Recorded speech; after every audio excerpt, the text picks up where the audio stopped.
Thank you, Lulama, and good morning to everybody. Good morning, Team Kenya, Team Zambia, Team Uganda, Team Tanzania, and all other colleagues from across Africa. Thank you very much for joining this Link and Learn session, where as Kenya, we will be taking you through our Young KP and Vulnerable Populations program. Um, we have got three main objectives. We're going to go through understanding of the importance of young KVP programming, showcase how we are doing programming for these young and key populations in Kenya, but most important, understand what has been the role of government, implementing partners, and the community at large in programming for them. So we have a number of presentations and a video. I don't want to take long to go through this opening session because we have a lot of content for you to go through. I would ask that you please introduce yourself. We have etiquette for this session. If you do want to ask a question during the Q&A session, please raise your hand. And we are also going to call on you to do that. If you want to ask and you cannot raise your hand, please feel free to chat and we'll read out your question and respond to it appropriately. Thank you very much and you are most welcome. And let me now invite the first presenters who are Janet Musimbi and Dr. Boyd to take us through the key presentation. Thank you. Okay. Thank you so much, Dr. Celestine. Janet Musimbi, working for the National Adolescents and Program at NSDCC. And I'll just take you through the first part of the presentation, and then Dr. Boyd will take us through the next. Next slide, please.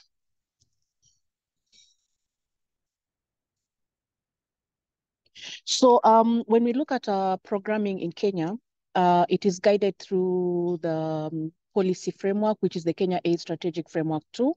And this strategic framework basically gives us what our vision is, looking at what our goal is, and basically our objectives. And it's through these objectives that we're able to see how this would guide us to be able to reach out to the adolescents and young people program. And it also guides us on which interventions we need to focus on and which targets we are all trying to achieve. Next, please. So in Kenya, when we look at our HIV incidence and our prevalence, a key concern, especially for the adolescents and young people program, we find that as a country, we have really steadfastly gone towards reduction in the prevalence of HIV. But we find that among the adolescents and young people, especially the age group between 15 to 24 years old, we find that 41%, they contribute to 41% of the adult new HIV infection. And this is of concern to us. And this makes us as a country see how best can we focus on this program and what are the strategies that we need to put in place, and we'll be able to share some of these strategies as we go on. Kindly next slide. So as indicated in the earlier slide, as a country, we have really worked towards reduction in the HIV infections, even among the adolescents. And we find that they have declined by 82% between 2015 and 2022. But we're still looking at data that showcase that at the end of 2022, we still had 3,244 new HIV infections that were happening among this age group, 10 to 9, especially the age group 10 to 19 years old. And this is of still great concern because as much as there's been a reduction by 82%, we still have very high HIV infections among this group. And when you go to the next slide, we will see that, let's go to the next slide.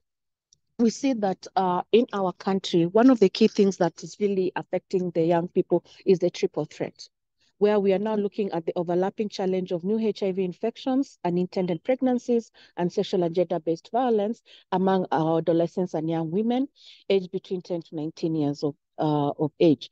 We find that, for example, as I'd said earlier, we were looking at the end of 22, we had new HIV infections of 3,244. Looking at it, it translates basically to 62 new HIV infections per week. So this still is very high for us. We're still looking at estimated AIDS-related death among this group, where we were looking at 1,215, and that looks at around 23 deaths every week among this age group of 10 to 19. We also look at in terms of teenage pregnancies, and we are seeing that 18% of all antenatal care visits in 2022 will be among the age group of 10 to 19 years of age, and also that 36% of all sexual and gender-based violence cases that were reported were among this group. So as a country, one of the key things we are looking at is how we are able to reach out to these young people in their spaces, looking at them and looking at their different dynamics, and be able to provide interventions that suit them and be able to reduce the HIV incidents among them. Next, please. So when we further looked at our analysis, we find that in our country, we have 47 counties. So out of the 47 counties, a key concern, so one of the key things we do as a country is to look at where are these infections coming from? What are the peculiarities in this specific county, so that then we're able to see what are the best interventions to do. So we have 10 counties that account for 59% of the new HIV infections among the adolescents, and these are counties that are priority to us. We are able to see how best we are able to factor tailor-make our interventions to be able to reach out to them. Next slide, please. So as a country, and as the national program for the adolescents and young people, we do have guiding principles that, and one of the things that we do, we have guidelines and policies that are able to guide the programs that we have. So we have what we call the Adolescents and Young People Fast Track Plan. And in this fast track plan, we have different, it lays down the different interventions and how best to reach out to the adolescents and young people. And it also gives us the guiding principles on how we're going to reach out to these young people. And when we look at our guiding principles, the key things that we're looking at, one, is to have meaningful participation and engagement of the adolescents and young people. And this is basically looking at peer-to-peer, having them being reached by their peers and ensuring that they're getting the information that they need, ensuring that there's capacity building. We also look at that they need to adopt a person-centered approach. We need to be responsive to the unique needs of AYPs. Not all AYPs are uniform. So we need to ensure that as we tailor-make our activities, as we put interventions in place, they are unique to the different AYPs that we have. We need to ensure that we involve and engage key gatekeepers. Our AYPs are within our communities. And remember, when we look at the AYPs, we have to look at the sphere of influence of the adolescents and young people. We need to look at who are the people who make decisions for the adolescents and young people, who impact on the decision-making process of the adolescents and young people. So we need to ensure that we bring them on board and we're able to advocate and ensure that they support the programs that we have. We need to have adaptation as opposed to adoption of intervention to suit local context. So for example, as the countries that are here learning from Kenya, would expect them to be able to adapt some of the things and not adopt, so that looking at your local context, be able to see this would work for us. So how do we adapt this intervention to be able to suit our programs in our countries? We need to foster innovation and leverage on different platforms, because as we know, our young people, especially in the current era that we have, are really fast forward. They're into innovation, they're into technology. So we need to ensure that we are able to leverage on the different platforms that we have to be able to reach them out to them. Next, please. So when we looked at our fast track plan, especially looking at our second guiding principle, where we are saying we need to look at the unique needs of the AYPs, one of the things that we have done is that we recognize and we recommend prioritization of subpopulation who are at increased risk of HIV infection and transmission, and we need to target them with a core set of proven effective SRH HIV strategies. And therefore, through this, we aim to increase the uptake of high impact services according to the unique risks and vulnerabilities within each priority population. So when we look at our fast track plan, we have been able to categorize the adolescents and young people, looking at the risks that they have. We have minimum packages that we need to ensure that they're reached out with, and even desirable packages, and just making sure we're making them based on even the situation and the environment they are in. We have for in-school, we have for out of school, we have for young key populations. All this has been written down and guides different partners and interventions within the country on how best to reach out to our AYP in the country. Next, please.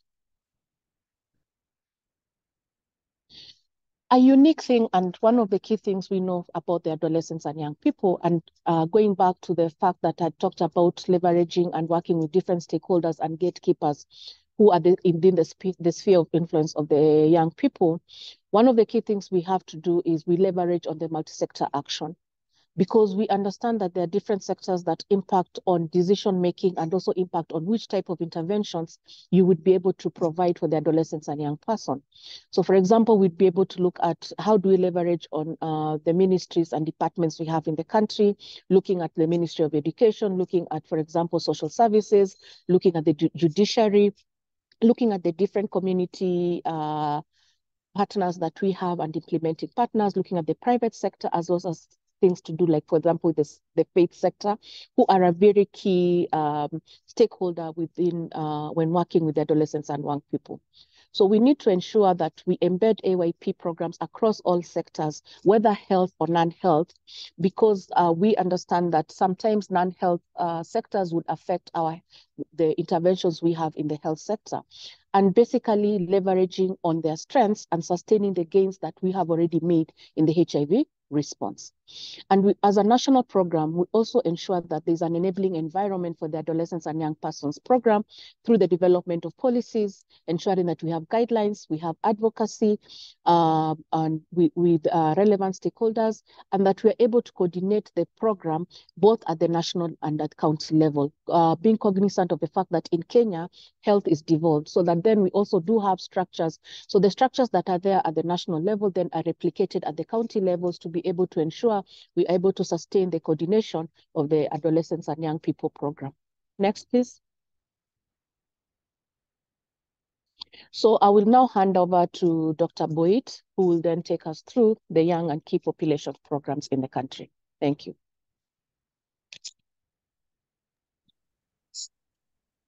Thank you very much, my colleague Janet Musimbi. Good morning, everyone, and happy to have you all on session. I will proceed with the young key populations. We are tag teaming as a country on AYP and the Key and Vulnerable Populations Program. So if you're good to go, I will proceed. I just need a thumbs up from our host if I'm good to go. Yes, please go ahead, Doc. Thank you very much. So I will try and run through these slides. They'll be available for you. Allow me to just summarize so that we have enough time to just do plenary. So I begin with a young key population program. So Kenya conducted a transition study in 2015, and you're free to interact with this document. This document revealed that adolescent and young women engage in casual sex, transactional sex, and sex work, where traditional, sex work is conducted within the country. But however, they have very limited access to prevention services for HIV.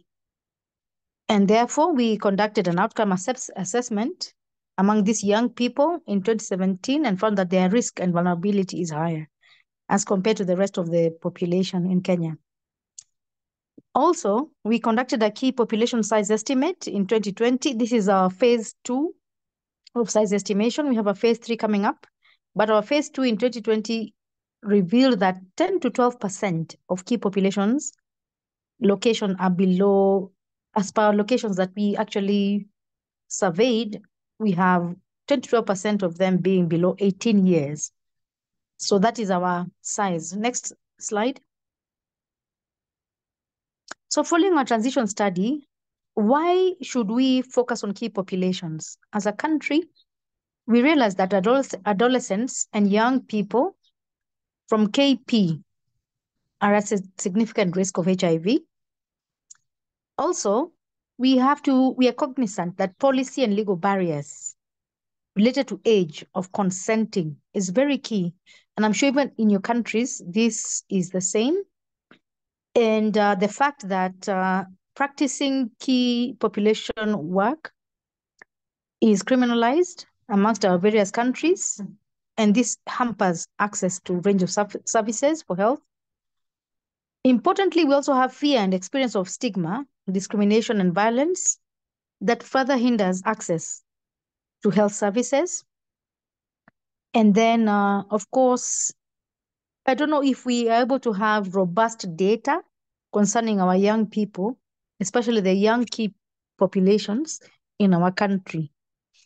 What I have seen is from the programs that we have, because of constitutional and legal issues, you will not be able to just comfortably report that you have a 13-year-old key population individual within your program. So that really hampers our knowledge of how many young people are really within our young key population program within the country. Next. So the policy and legal environment is very important for each of our countries as we, program for key populations or vulnerable populations. So for our country, we have established an enabling policy and legislative environment for the adolescent and young people. And listed below, we have the following policy documents that support us and which we are negotiating with. We have the Kenya Constitution of 2010, Kenya Vision 2030, CAS 2, which is running up to 2025, HIV Prevention Revolution Roadmap, running up to 2030, but we have presidential directive to deliver by 2027 for Kenya. Adolescents, sexual reproductive health policy, education sector, workplace policy on HIV and AIDS. And also we have the fast track plan that Janet presented to end HIV and AIDS among adolescents and young people. So these are just a sample of some of the policy documents that we have. Next.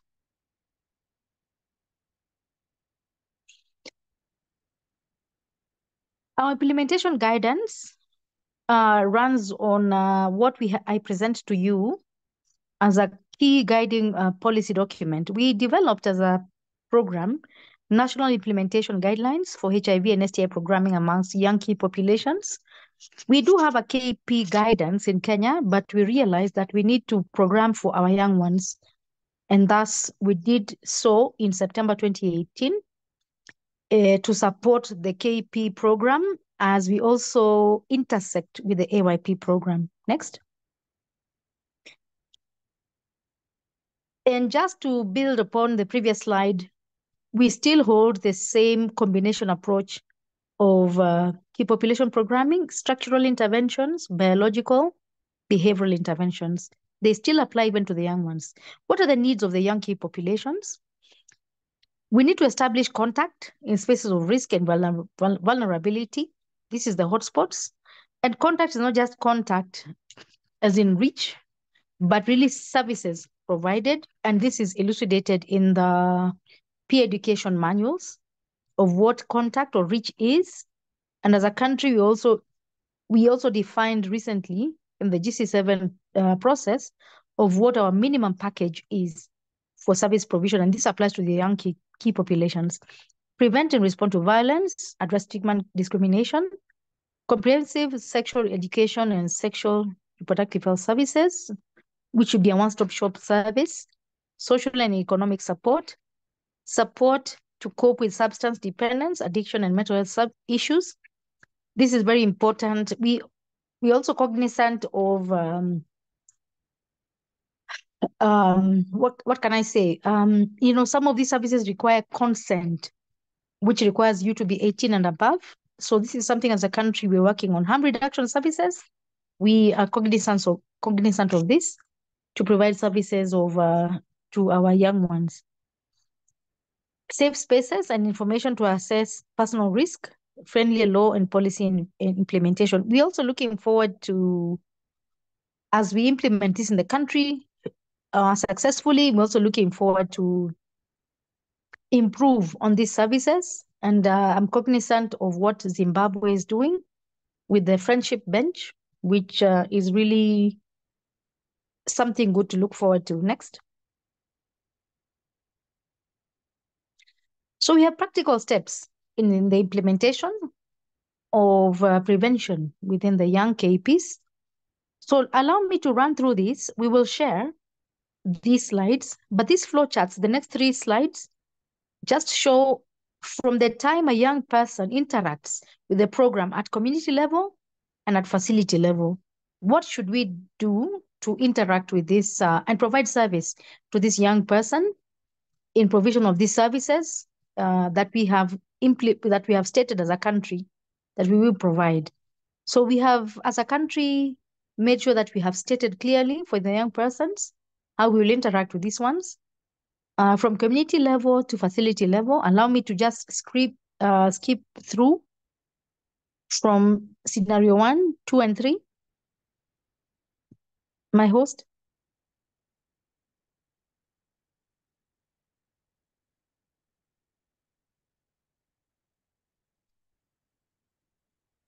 Next, please.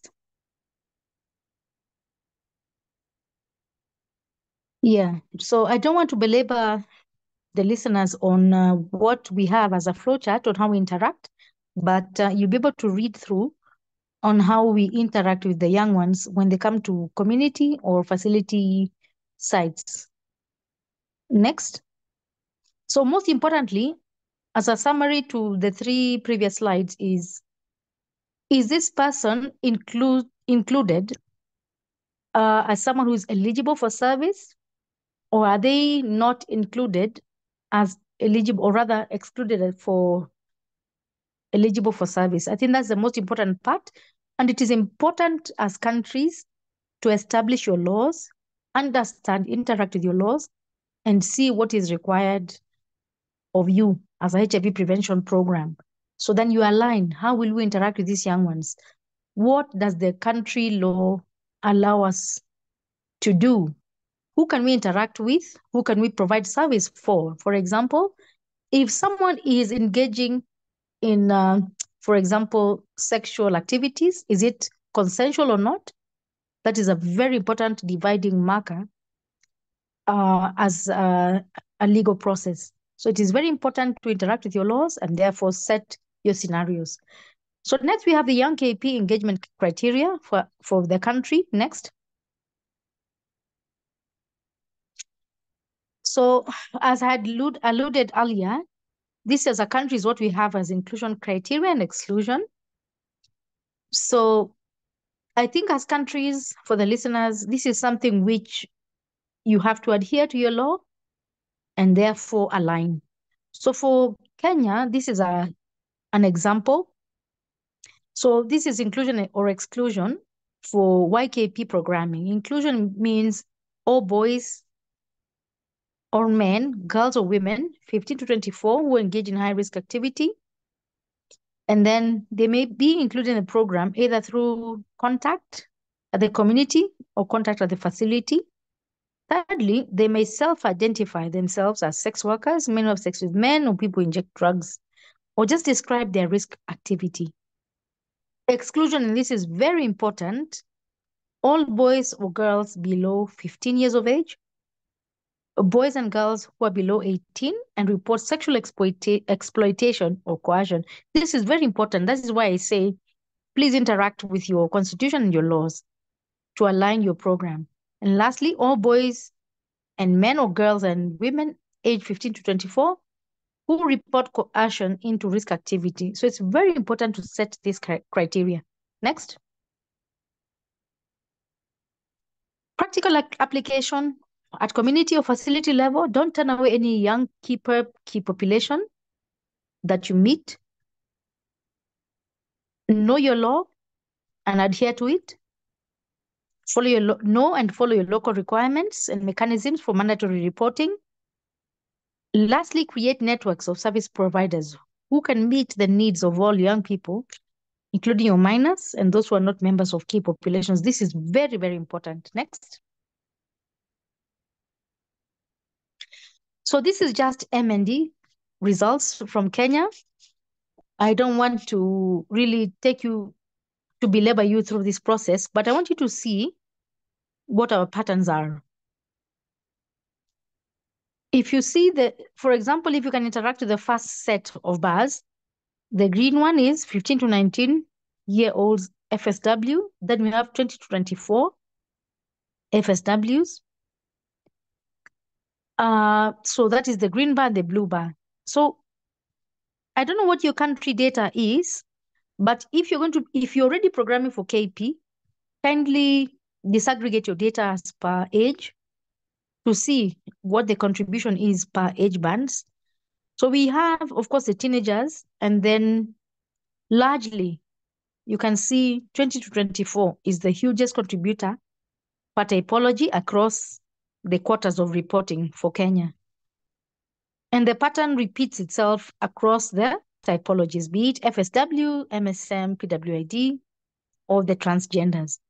So it's very important to see what the contribution is for each of these age bands, and just see that the young people are actually contributing to not only size estimates, but also contributing towards some of these prevalences, incidences of diseases of concern for us as a program. Next.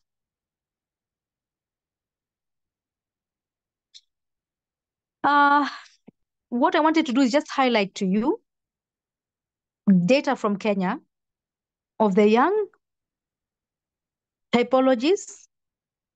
Like this slide, you see the young MSMs versus new HIV infections. You can see the contribution is really high from the young ones. And most importantly, for those who don't know the landscape of Kenya, Nairobi is our capital city. So you can see the urban contribution is really large or significant. Not only the young ones, but the young ones in the urban centers contribute to HIV infections, especially these ones below 19 or 10 to 19. Next slide.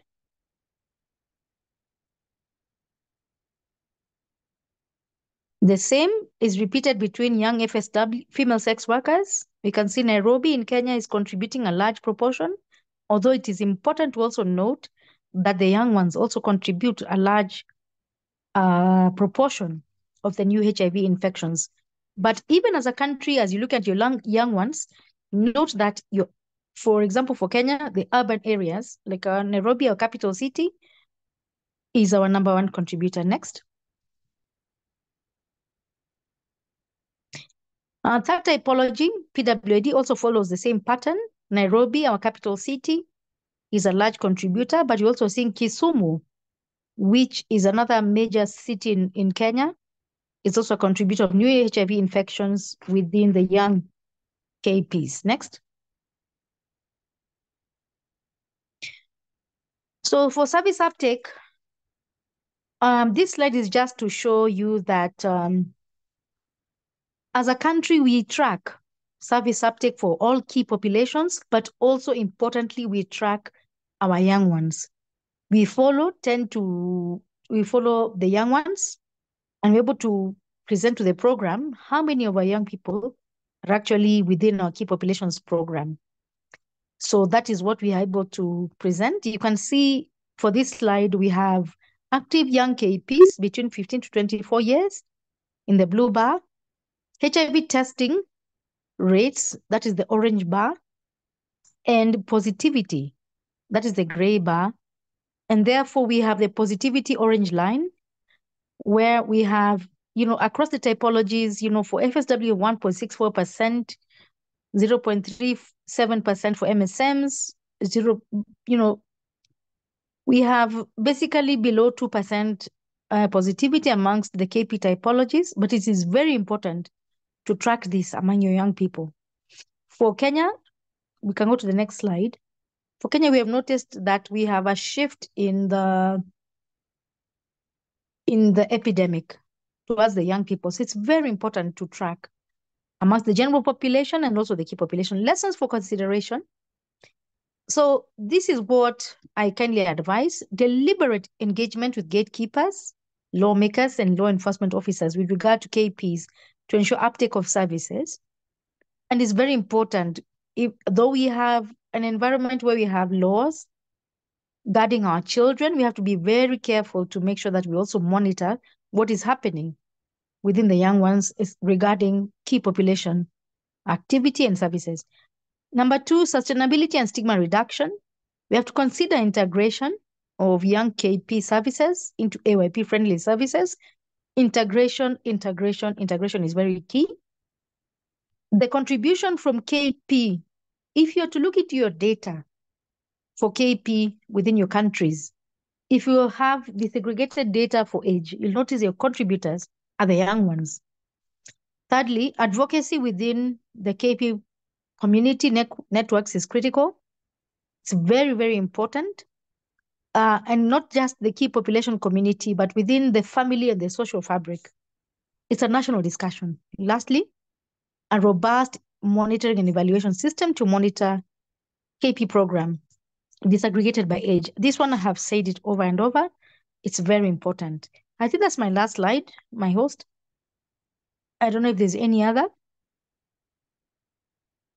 I hand it over back to, we have, as a country, Thank we you, have, Dr. Oh, sorry. yes, Sorry, Doc. over to you. Thanks. Thank you very much, Dr. Boyd and Janet, for taking us through the first presentation. And I think the most important thing is to show the linkage and intersectionality between the AYP program and the Young KP program.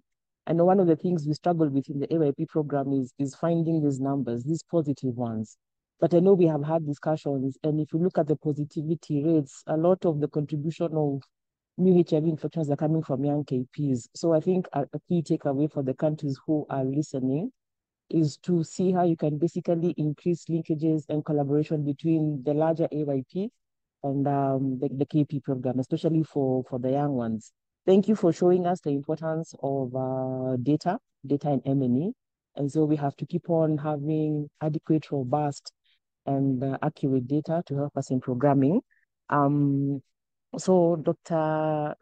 Janet had mentioned that we are working in a dispensation of where health is devolved as a country. And we are going to have one of the counties just taking us through their engagement with young vulnerable girls who may not be classified as young KPs. But if you look at the transition from being vulnerable to becoming a young KP, it's something we have often missed. And so for us, when we think about how do we prevent a young girl from becoming a fully fledged, for example, female sex worker or drug user, you really have to track backwards and see what can we do, how can we intervene to ensure that we safeguard these young people. And so we are shortly going to go through that. But before that, I want to acknowledge the presence of Team Botswana. We're very happy to have you on board, and I hope you're able to get a sizable chunk of the presentation. Please keep on registering. We want to know who is online. Tell us your name, your country, and your organization, whether you're from government or from the civil society. So let me hand over to Judy McCurry, who's the Kiambu County AIDS and STI coordinator, to take us through one of the innovations they have been implementing, the LISTEN program. Welcome, Judy. Thank you so much, Dr. Celestine. Hey, everyone. My name is Makori Judy. I coordinate HIV, STI activities within Kiambu County. I'll be taking us through what is this that you're doing in Kiambu County under this LISTEN program. LISTEN, it is an acronym that basically stands for Local Innovations Scaled Through Enterprise Networks, that basically looks at the existing structures within the county and then addressing the different issues that the county may have. And these are addressed by one, profiling the different population or the targeted population that you'll be working with. And for these discussions, we'll be looking at this beautiful Teens Mother program in Kiambu County, who, yes, at a risk of one, being key populations and basically just female sex workers and people who inject drugs. And in Kiambu County, as I kindly move to the next slide, in Kiambu County is a densely populated county serving 2.7 million a population of 2.7 million, of which females are 51% and male 49%. Of interest is this 19% populations of the AYP, that one in Kiambu County, they're at danger of the teen pregnancies, they're at danger of GBV, that is a gender-based violence, not forgetting the issues of key population that we are having in Kiambu County. And this also is well explained by our data that shows us in last year, that is in 2022, that 11% of the pregnancies that were recorded at the health facilities, they were as a result of teenage pregnancies, that is pregnancies of between 10 to 19 years. And allow me to just say that in Kiambu County, we have 12 sub-counties. And in these 12 sub-counties, we have this Thika sub-county. What is special in Thika sub-county? Thika sub-county records highest numbers of the key population. I'm talking about the people who inject drugs, the MSMs, and also the female sex workers. The numbers are just high in Kiambu sub-county. But allow me, again, to narrow down, not just in from Thika sub-county, we have a special slum called Kiandutu slum.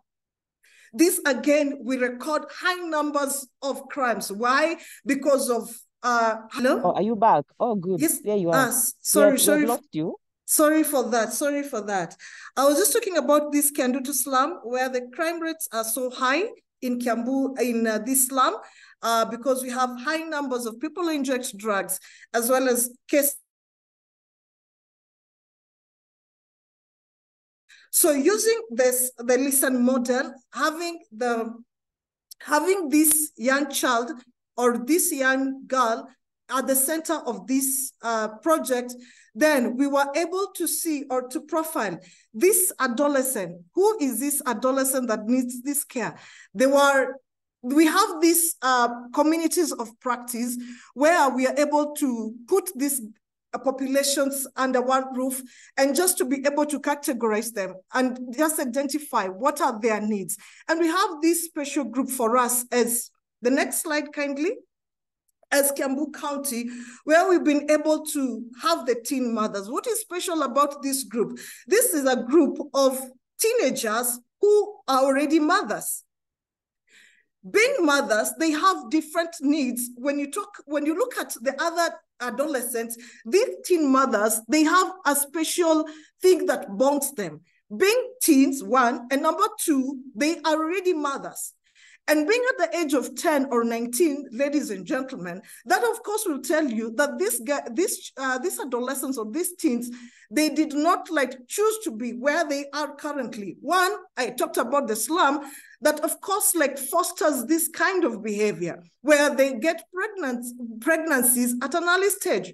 Number two, this is a population that matter schooling, then they are disadvantaged. So what is this that they can be able to do? They cannot be able to make decisions on their own and informed decisions. So this particular group for us has been a special group because it's a special that we are working with. But importantly, it is just to mention that it is a group that they've owned what they're doing under the LISTEN model, because they've taken charge of the activities that they normally do. So working together again with the stakeholders, we were able to sit down with this team and acknowledge, or just to let them, or to hear them out and them telling us what their challenges were. And one of their challenges was that they didn't have enough income to take care of their needs. For example, even just taking the basics, that these girls, they didn't even have the pads where they can be taking care of themselves. So most of the times you find them exchanging money for sex. So it basically just says that they've already been lured for being female sex workers. Number two, these girls, again, some of them, they've already engaged in injecting drugs. Why are they doing this? In order to get, again, some funding to be able to sustain them now that they have already children. So having brought on board the different stakeholders in this program, they were able, or they're helping us to address some of these issues. And as they address the income issues, then us as the Ministry of Health, we come in and we tackle the different health issues they have. And let me just tell us that this group that you're seeing, we've been able to capacity build them. Because it's been a year journey working them with the year, we've been able to capacity build them in terms of HIV prevention measures. We've been able to talk to them about STI. We've been able to talk to them about pre-exposure prophylaxis. We've been able to talk to them about hygiene issues. We've been able to talk to them about nutrition issues. But most importantly, these ladies here, they've engaged in income generating activities where working together with the stakeholders in the county, for example, the Safaricom Foundation, that has been able to support these girls with the sewing machines where they're doing some sewing. Again, with a small capital that they've been able to be provided for, these girls are already selling some boiled eggs. They are doing they're doing some catering. They're also doing some making just to help them boost their income.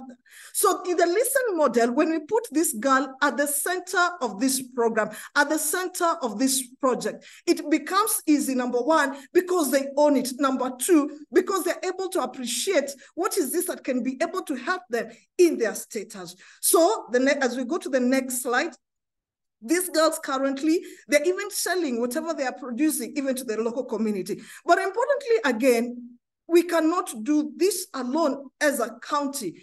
We have to involve the stakeholders. And some of the stakeholders that we've been able to do, it's the local administration. Why the local administration? These girls are being involved in violence issues. So in case of any violence, then the administration, we've been able to have a focal person or a point person who can be able to help us in case of any violence issues to the girls. Number two, these girls, we are working also with the other ministries. For example, the Youth Affairs Ministry, because they help us in networking for the things that they're doing, activities, and just help them to sell, especially whatever they're sewing, to be able to get some income. We're also working with the Ministry of Education. We're also working with us, the Ministry of Health, and we are also incorporating other health-related issues that can affect the girls, not forgetting the mental health issues that these girls have. Another thing that we've been able to do is we are working so closely, again, with the health facility that is nearby to that slum that helps this cater for their health needs. For example, if a child becomes ill or the mother becomes ill, we have a focal person at the facility level who takes care of their health issues. So they really don't have to go line up, but they just go to the facility, get to the focal person, and then their health issues of their babies, of their mothers is sorted out. Number two, we've been able to ensure that when they go to the health facilities, they don't pay for any of the services. That is the collaboration that we have with the health facilities.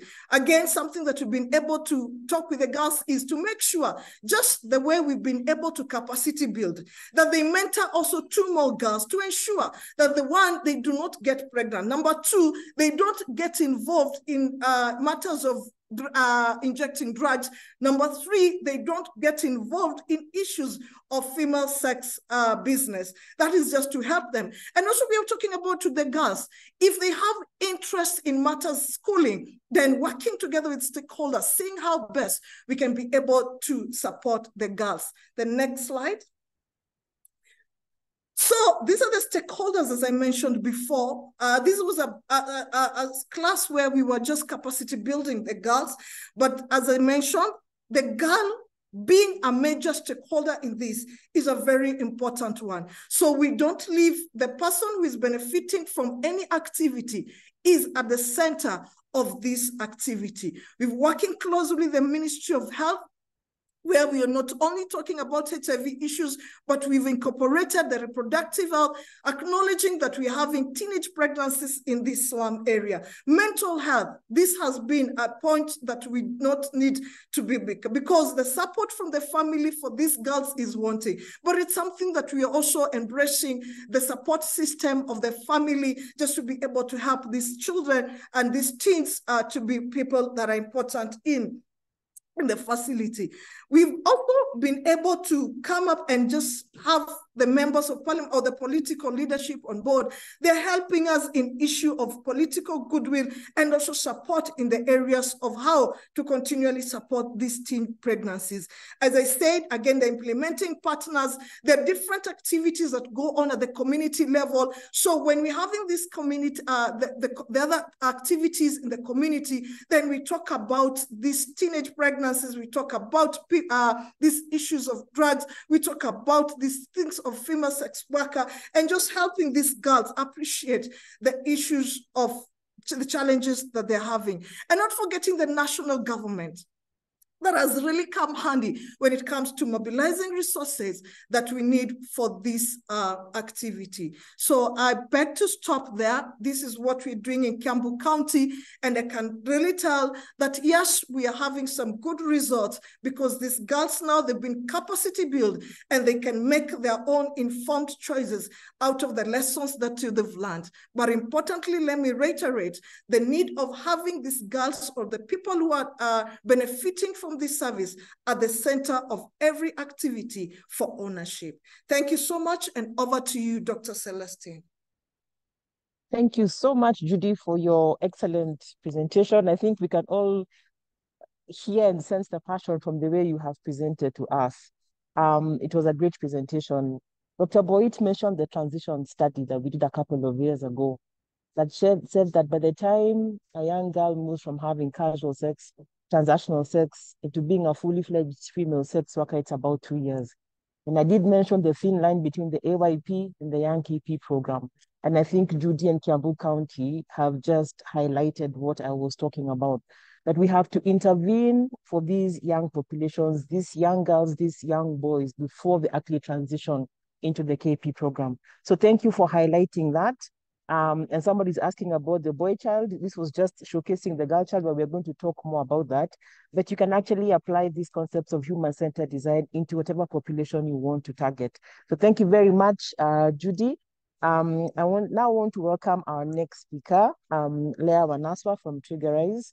We have a lot of partners in Kenya, and we work in very close collaboration with them. And a lot of partners actually augment, complement, and supplement the work that government is doing. And so now we want to showcase one of our key partners who's been working with young KVP populations in Kenya, and just to give us a sense of what work they have been doing, some of the challenges and successes that they have had, and then we can have the Q&A later. So Leah, welcome, Leah. Please take us through your presentation. Thanks. Thank you, Dr. Celestine. Next slide. So I'll be taking you through our program Triggerize with the Young KP organization, Young KPs. Next slide. So just an overview of who Triggerize is. Next slide. Yeah. So TICO is a global nonprofit that seeks to motivate young people to make positive changes using innovative technology, real-time data, and behavioral insights. Through TICO, our digital platform, we work with local partners to connect the young people who opt to be TICO members to existing service providers who offer them integrated services. Next slide. So a brief about our ecosystem approach. We are focused on ensuring that the young KP is actually at the focus. And so how we work is together with community-based organizations and also existing structures within the community who are trained to be able to use our TICO platform and be able to enroll the young people on the platform. We have a wide array of service providers from across both the public and private sector to be able to offer quality assured services. And through our platform, we are able to offer various nudges informed by these young people that ensure that they are able to remember, for example, their appointments, and also receive information enabling them to be able to adopt the behavior, which is to seek healthy options by coming into for the service points. Through our TICO platform, we are also able to utilize the real-time data that often sends as alert, and we're also able to analyze over time to be able to inform various decisions we are making. Next slide. So a brief about our service delivery model. So our model for young KP programming that we are currently implementing in one county in Kenya, which is Mombasa County, has focused largely on having community-based organizations which include KPs themselves, being able to conduct the demand generation and also enrollment on the platform. And we have been able to also include within the facility options, drop-in centers through which these young KPs are able to obtain safe spaces and also be able to benefit from the various offers we have on our platform. And so we are able to use various nudges such as reminders, discounts, subsidy within the project for various offers that they are able to be able to get, that encourage the users to be able to access and also utilize the services that we do have on our platform. Next slide. And so specifically on the young KP organizations, some of whom are also present on this call today, we have a majority of them being female sex work-led community-based organizations and also MSMs.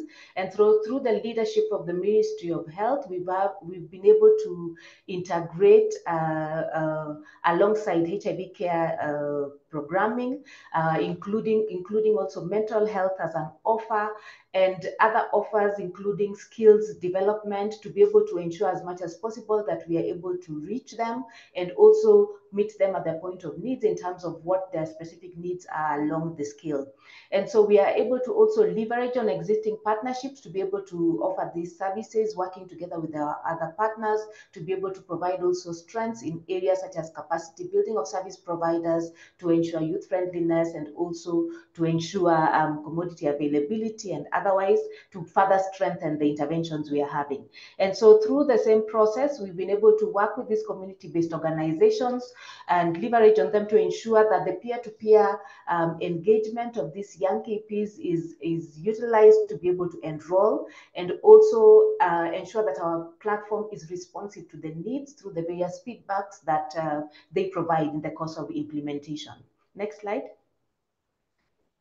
So our platform approach, as I indicated, is in offering integrated services.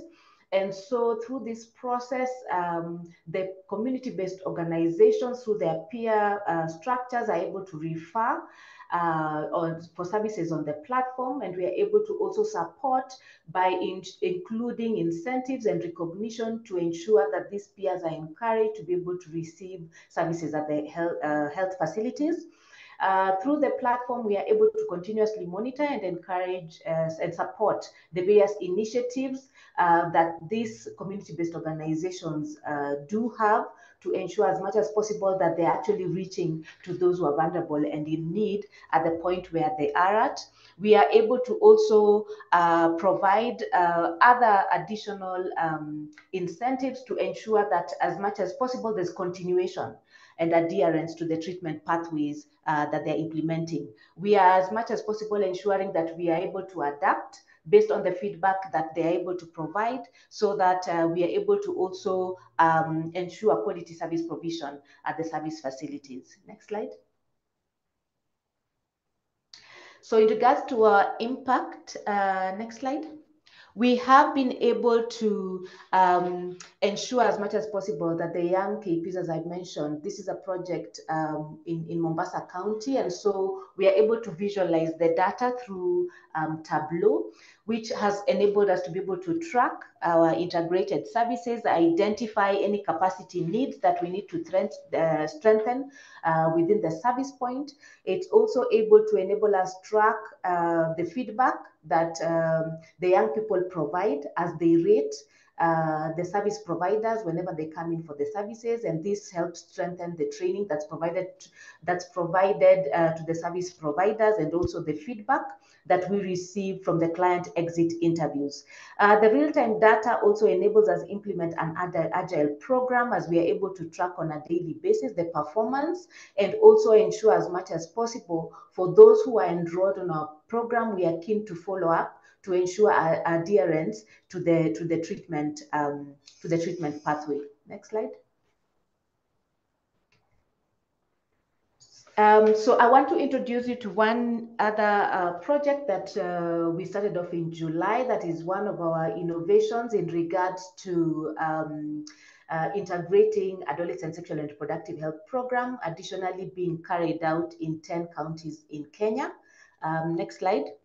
So this specific intervention, known as the Development Impact Bond, is aimed at reducing the incidences of unintended pregnancies and new HIV infections and AIDS-related deaths amongst adolescents, and also will be increasingly targeting also young KPs, and we are doing this in partnership with the outcome funders, UNFPA and Children's Investment Fund Foundation through the joint STG fund. And through this intervention, we are focused on providing both contraceptive and also HIV service provision. In the first phase of programming, we are looking at a 24-month period. Next slide.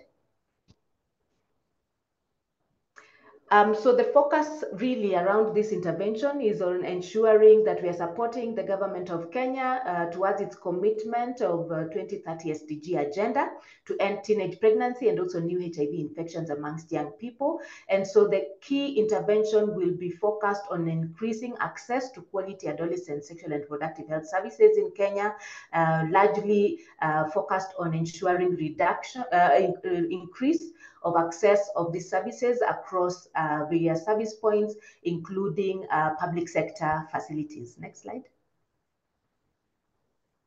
And so we are targeting young women 15 to 19 years across 10 counties in Kenya, as I mentioned, with contraceptive and HIV services.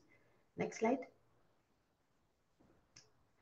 And so far since July, when this intervention started, we've been able to see an increase of utilization of services across our platform, both in the private and public sector, which has also seen that we have also been able to see so far that 100% of these girls are actually accessing services in the private sector, although we've also increasingly seen through the onboarded public sector facilities across these counties an increasing uptake of services as we continue to support the service providers in being able to utilize the platform. Next slide. So as I've mentioned, as we continue to onboard additional service public sector facilities, we've begun seeing attraction in regards to how the different counties are performing as we continue to onboard them and train the service providers respectively to be able to utilize our platform. And it is envisioned that through this approach, we will be able to utilize the different insights we are able to get from utilization of a real-time platform to better iterate and respond to the needs based off the feedback that we receive from the young people through the ratings they provide and also through the monthly client exit interviews that are conducted to better improve the services that are being provided and to better also identify strategies through which we can be able to make this approach more sustainable as we aim at ensuring that we are able to provide and actually increase access to service points within the 10 counties where we are having the project. Next slide. Yes, thank you. And over to you, Dr. Celestine. Thank you very much, Leah, for the excellent presentation.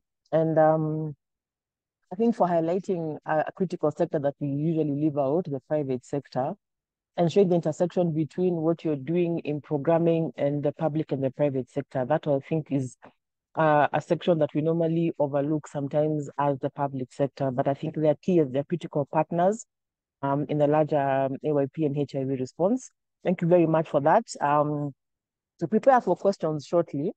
Well, so our next session now is going to be a little film that we are going to play for you, a virtual tour. But before we do that, let me invite Dr. Boyd just to speak through the film, and then we'll have it played. Then we can open up for Q&A.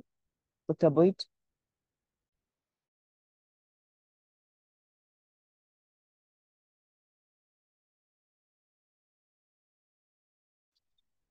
Thank you very much, Dr. Celestine.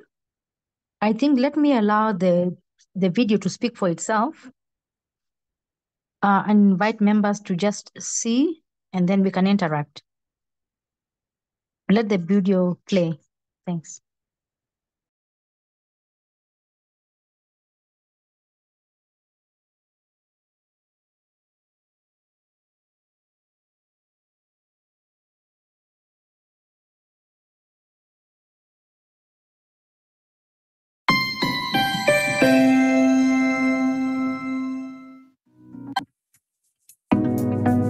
Kenya is a country of great diversity. Straddling the equator, it is home to the Big Five and cultivates some of the world's richest coffee and tea strands. With the savanna within its borders and the Indian Ocean off the coast of Mombasa, the Kenyan landscape is a cataclysm of contrasting beauty. Home to 50 million people, it is against this backdrop that one of the largest HIV epidemics in the world exists. According to data from the National AIDS Control Council, 42% of new HIV infections occur among adolescents and young people. Part of these are young key populations, and they represent the proportion that is at a higher risk of contracting HIV and include young men who have sex with men, young women who sell sex, young people who inject drugs, young transgender people, and young people in prisons. Even as young key population are recognized as a vulnerable group, the global response to HIV has largely sidelined young people.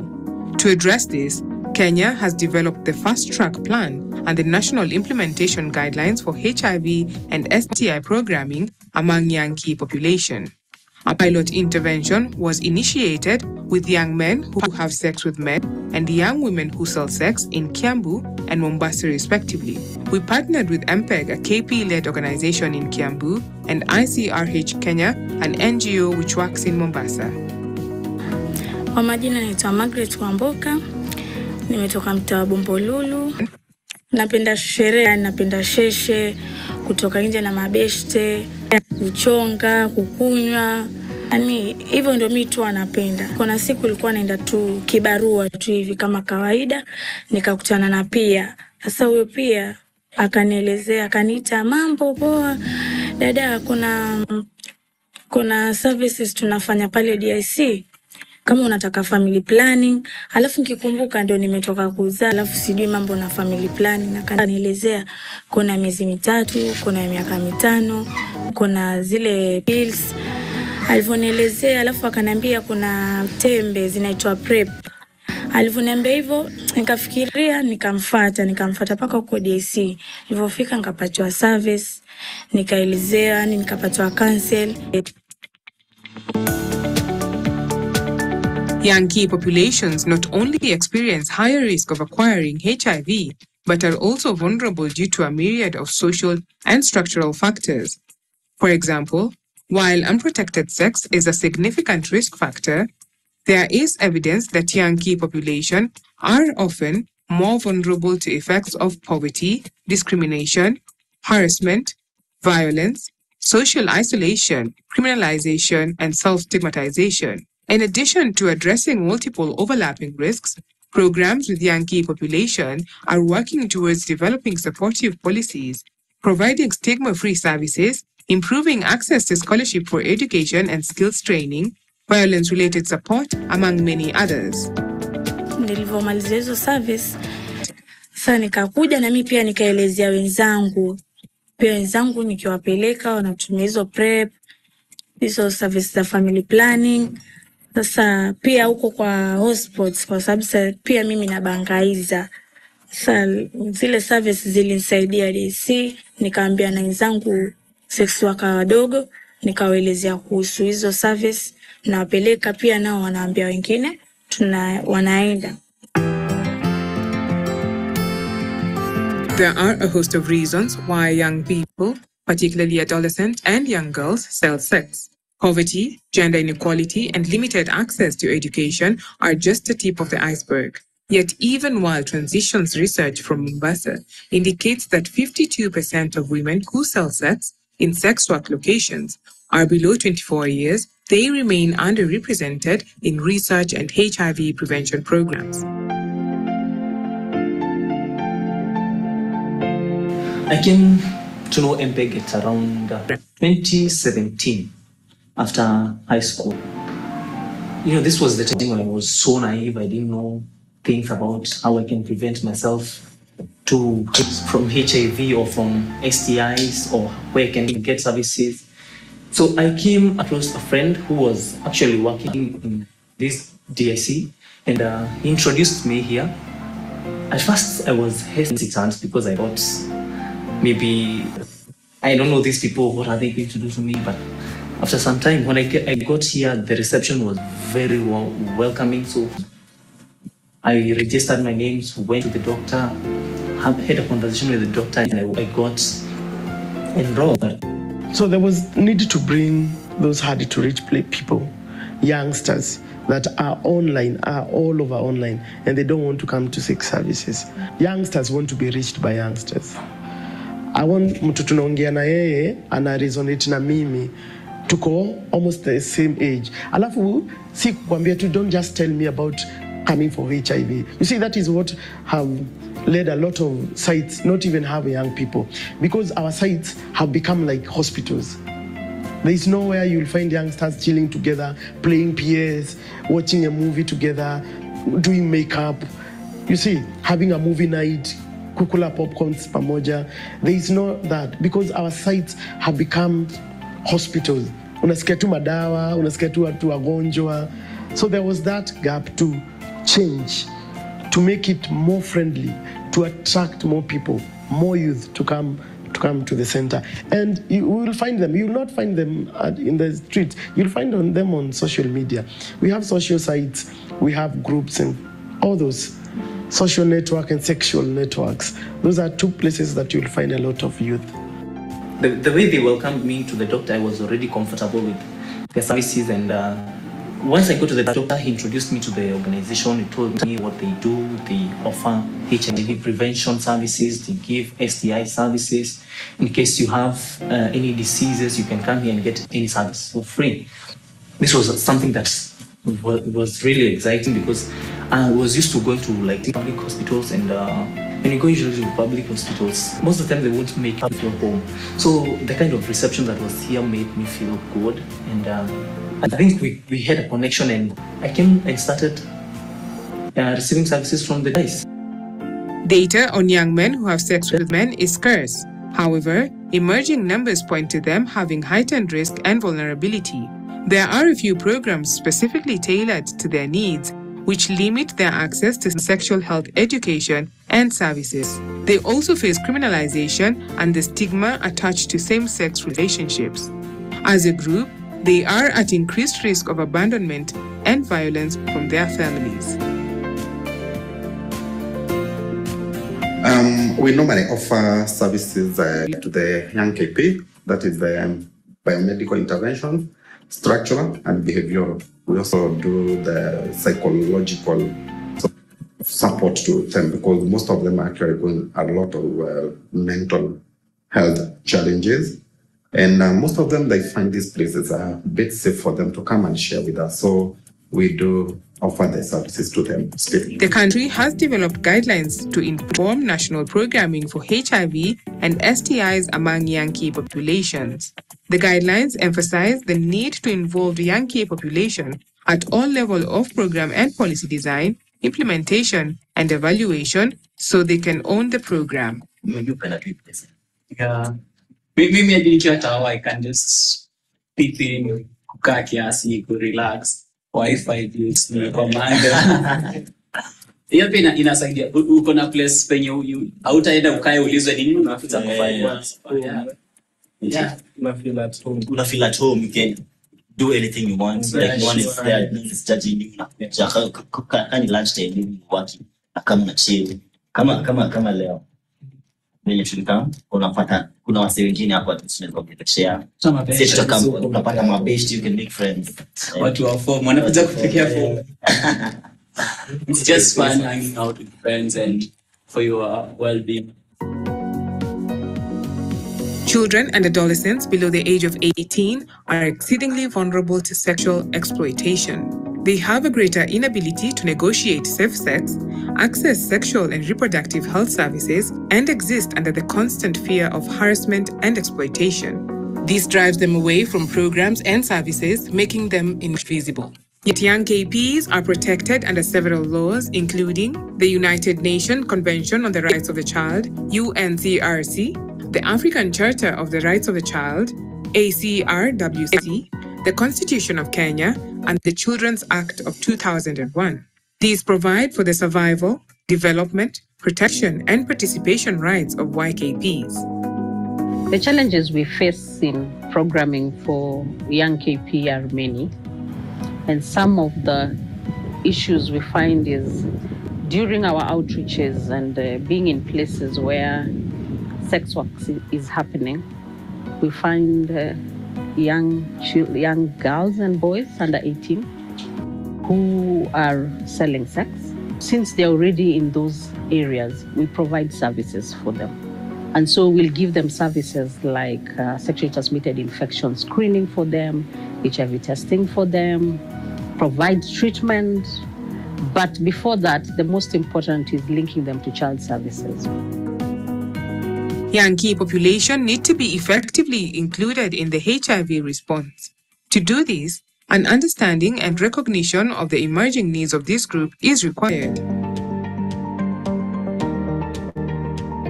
The policy guidelines have in various ways contributed to addressing the needs of YKP. The first thing is that the policy guidelines give practitioners and programs some level of confidence to approach KP or YKP service delivery. So one of the things you find or you know is that it's quite controversial providing sexual reproductive health services to young people, and many clinicians are often reluctant to provide sexual reproductive health services to young people. But one of the things the guidelines have done is that they now help service providers and programs are aware that there are policies and that there are guidelines and that they are operating within a legal framework, and that gives them a lot more confidence to provide services to most or to many of these people.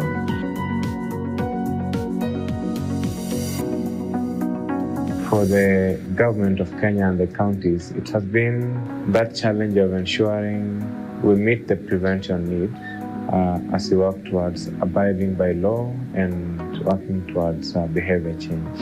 And so to facilitate this, we set up county key populations TWGs, whose role, apart from the general key population, has been to address emerging concerns and trends around key population program and prevention needs. And so this has become a concern in all KP TWGs, and that has given a platform for engagement with the stakeholders who have a responsibility over young people who are KP in their lifestyles, bringing together education, security, judiciary. And that has given the structural environment for provision of prevention services.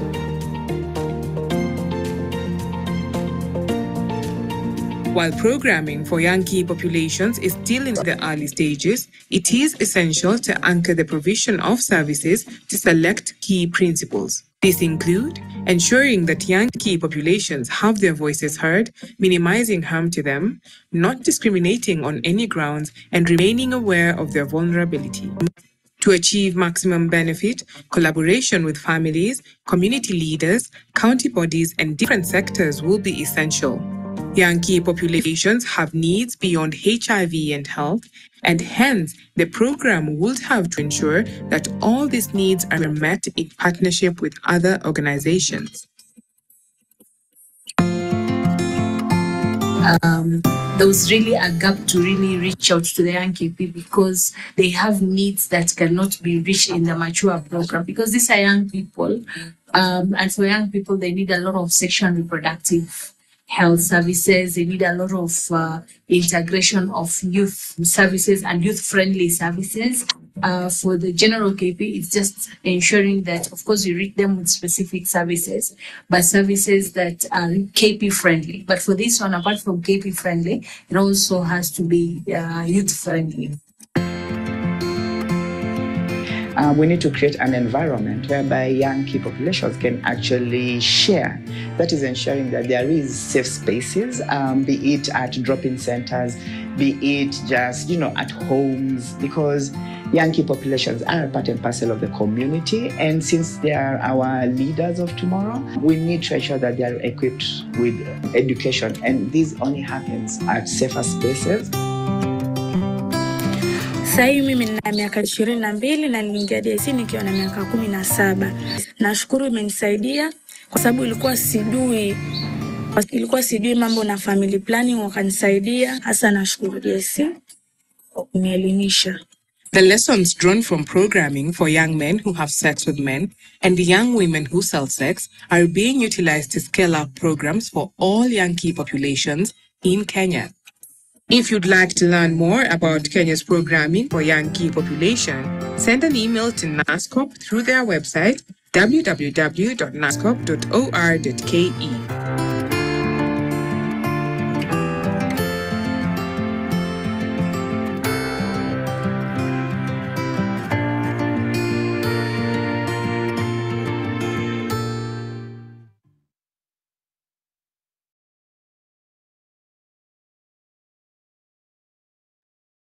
Okay, thank you very much. And I think that video sums up the discussions that we have been having. Dr. Boyd, would you like to make a comment now, or should we go straight to Q&A? Thank you very much, Dr. Celestine.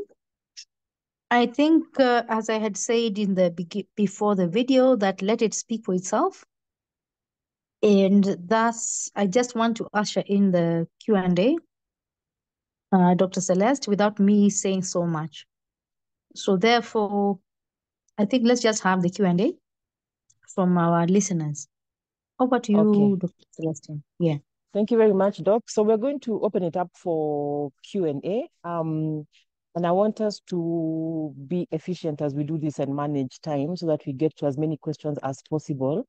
We already have a number of questions in the chat box. So I am going to start with those ones. We have sifted them and we have sort of grouped. And so I'm going to ask the presenters to tackle the questions. And as presenters, as you're tackling the questions, please be brief, be concise.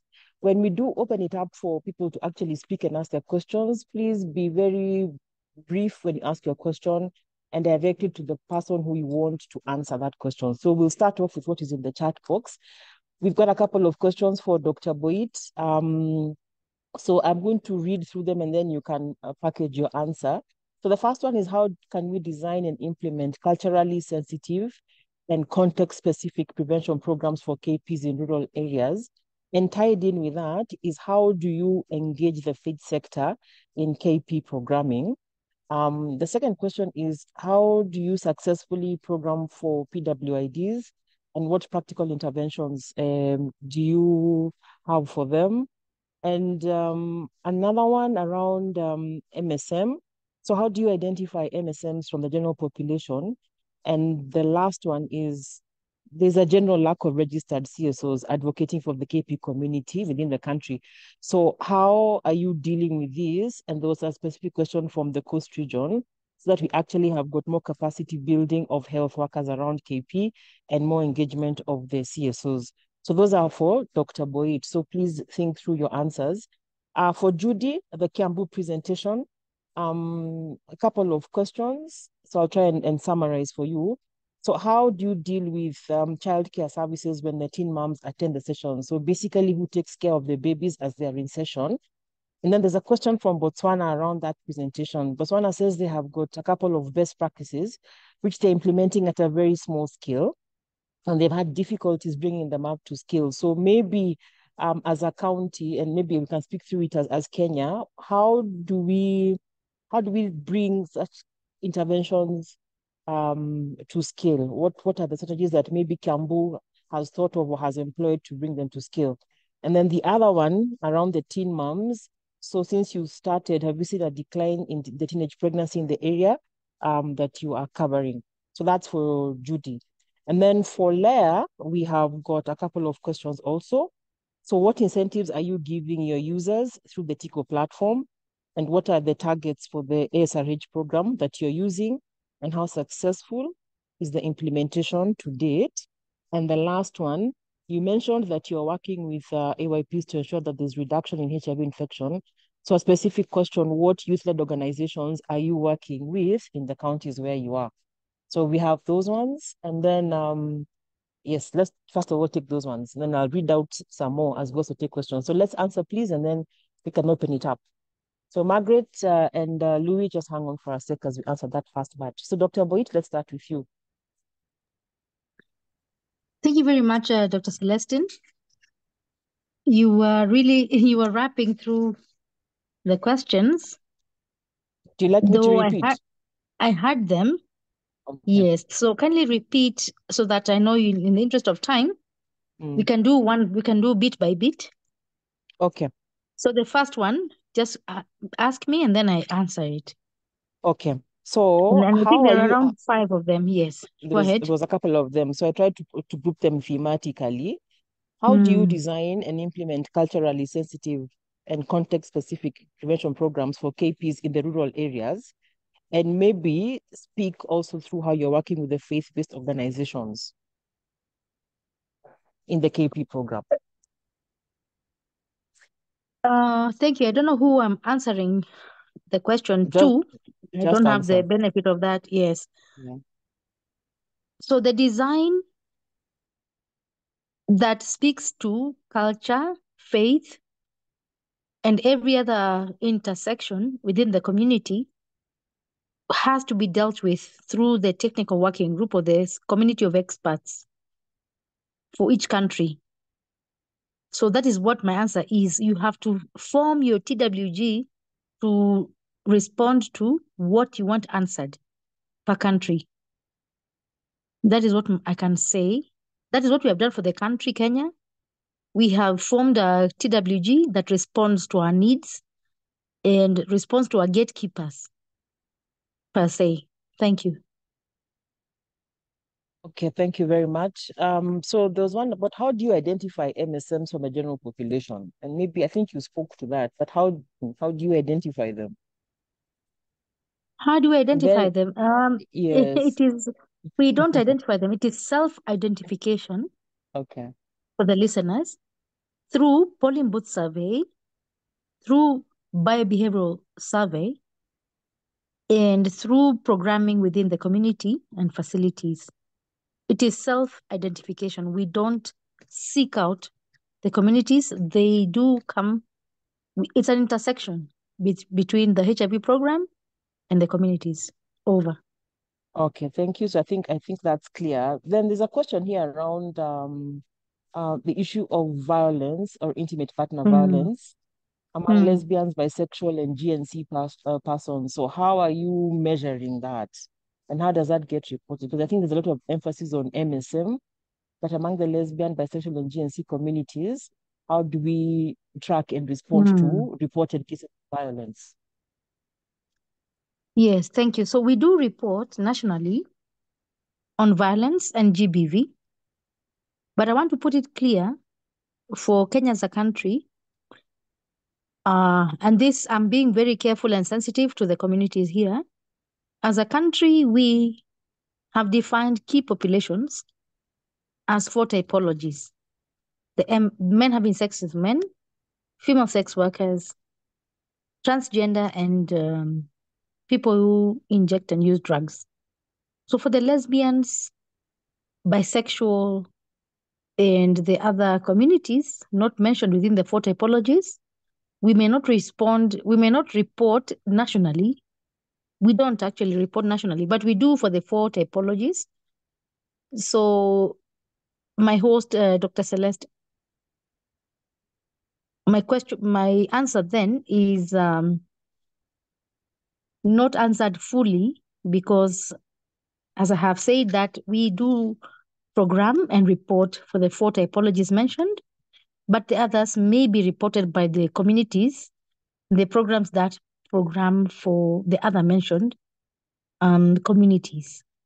So we do report and respond on the 4 typologies that I have mentioned nationally.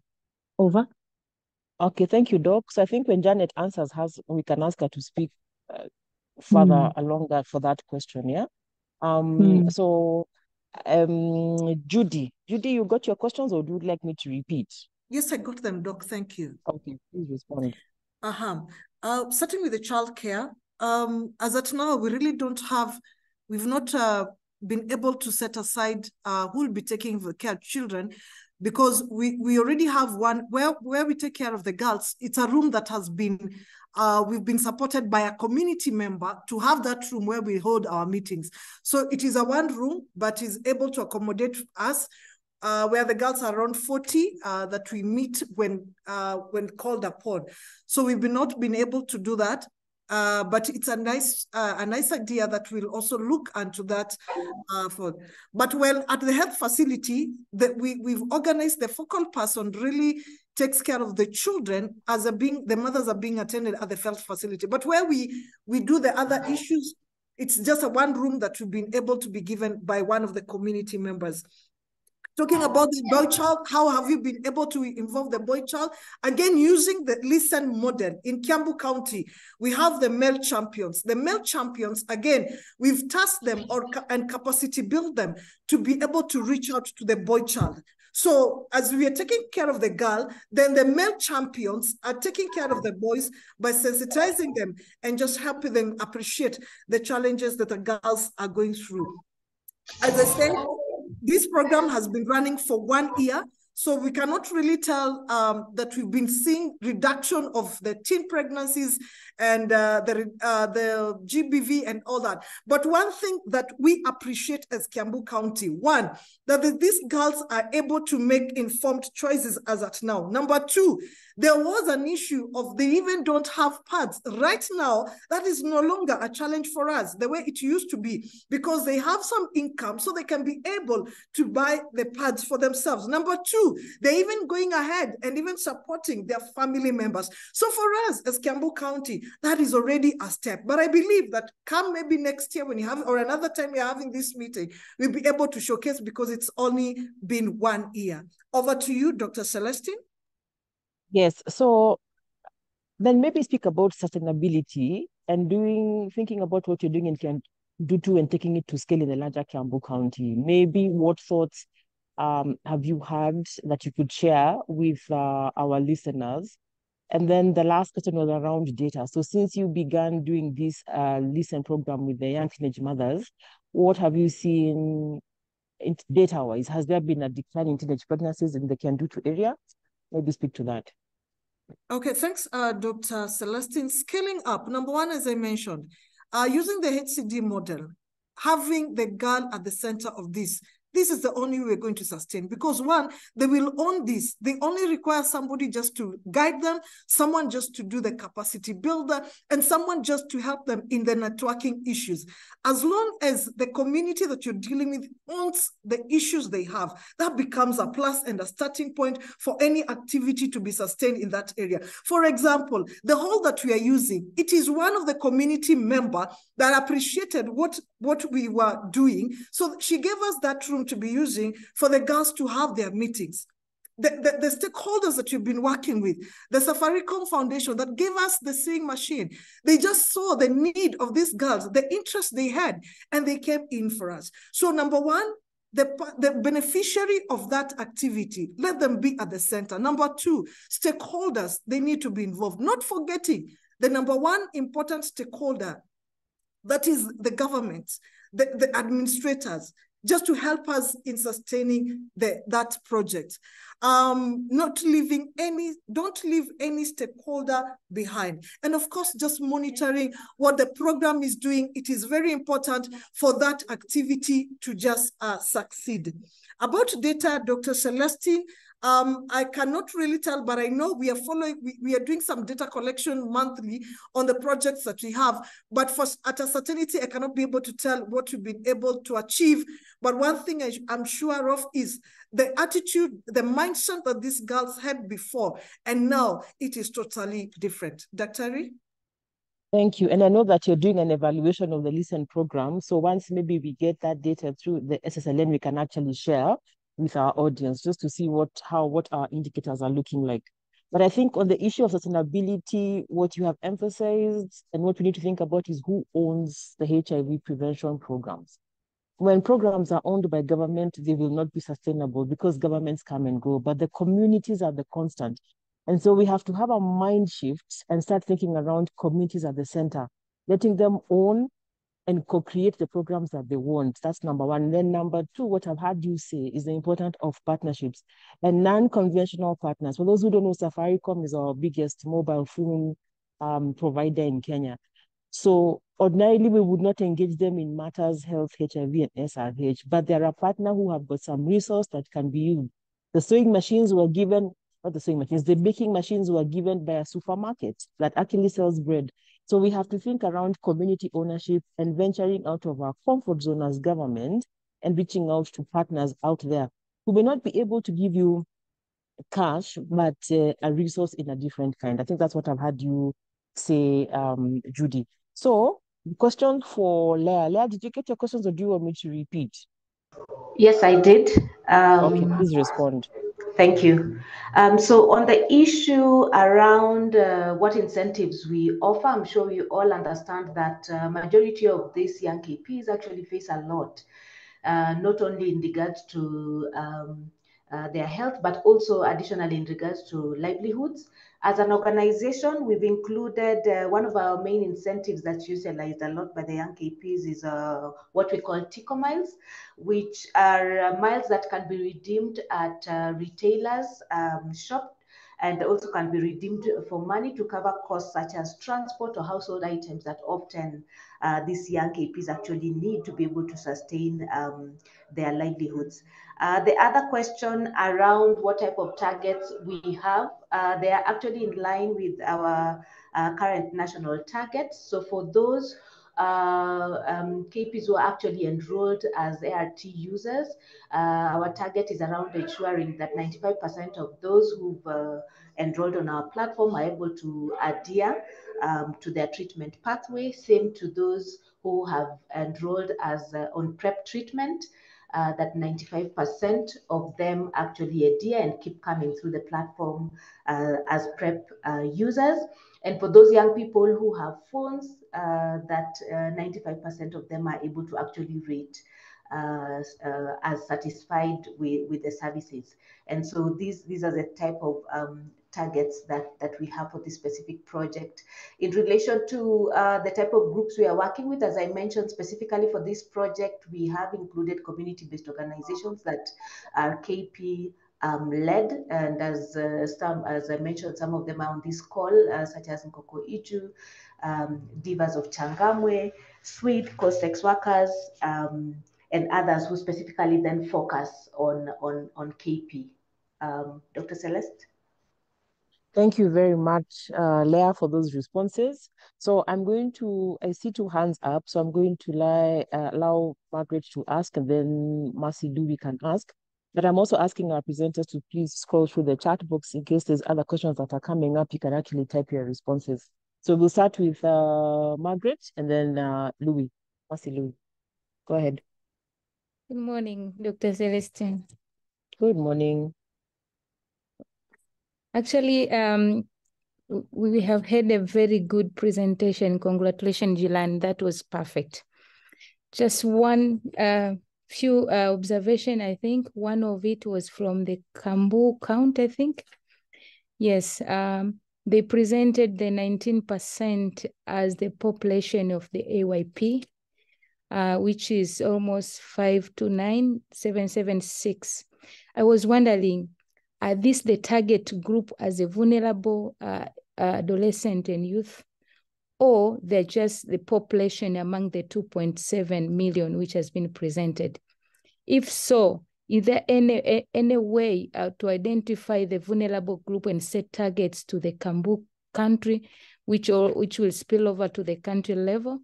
I just wanted to know which modality do you use to identify the vulnerability and put on the target of reaching those people? That was one. Second, I was I've learned a lot from the presentation, which is a good presentation, as I said. One issue I was wondering from our neighbors is like, we have a conflict of this actually different legal forms and frameworks, looking at the child rights. How are you bridging out with those, the platform? Are you calling the young KP like sex work as sex work?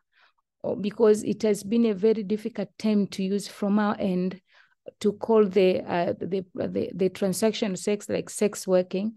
We had 2 days ago, we had a meeting with the high level rank of the law enforcers in this country, and we're trying to put on table on how are we reaching these young people who are having transaction sex with different reasons. And it was very difficult to call them the young KP at this point, even though we know they're there, they're doing the transaction sex and all, because of the child rights, country context and all that. I was wondering, are you able to call that the young KP, like the 16 years old selling sex? Is it okay? Is it legal? How did you bridge that with all the constitution around the rights and everything? Now, my last was on the HIV on the package. Did we do an assessment which differentiate the needs of the KP and young KP, of the KP generally and the young KP? Is there any assessment which was done to identify these are the specific needs for the young KP, which are different from the KP from 18 years old and above? Or 19 years old, or 20 years and above? Are there different needs, and assessment was done? If there is any report which you can share, so we see how we do it, an assessment to identify the specific needs targeting those young KP. Thank you, Celestine. Thank you very much, Margaret. You didn't say which country you're from? Tanzania. Tanzania, okay. So there was one question for Judy. So Judy, hold on to that. And then there was 2 questions for Dr. Boit around the package by age categorization or age disaggregation, and then young KPs and the law and the prevailing policy environment. So let's take the next one from Mercy Louis. Mercy, please tell us which country you're from, and then you can ask your question. Thank you. Thank you so much, Dr. Celestine. My name is Louis Mercy Katoka from Zambia. And thank you so much to the Kenyan team for the great presentation. I think one of our key takeaways as Zambia is to consider incorporating issues of mental health services in our programming for young key populations. So I basically just have 2 questions for the Kenya team. The first question is a little related to Margaret's questions, one of Margaret's questions. And what we just want to know is what challenges did the Kenya team, or do you still face, if you still face these challenges with regards to reaching young adolescents that are sexually active with SRHR and HIV prevention services? And how or what are you doing to address these challenges that you might face in trying to reach the young adolescents? And secondly, we just wanted to find out, as we move towards the new status, neutral strategic goals, how are we tracking our KPs to ensure that they remain HIV negative? Thank you. And back to you, Dr. Celestine. Thank you very much, Mercy. So let me allow my presenters to take those ones so that we don't lose track of the questions. So Dr. Boich, we can start with you because the bulk of them are for you.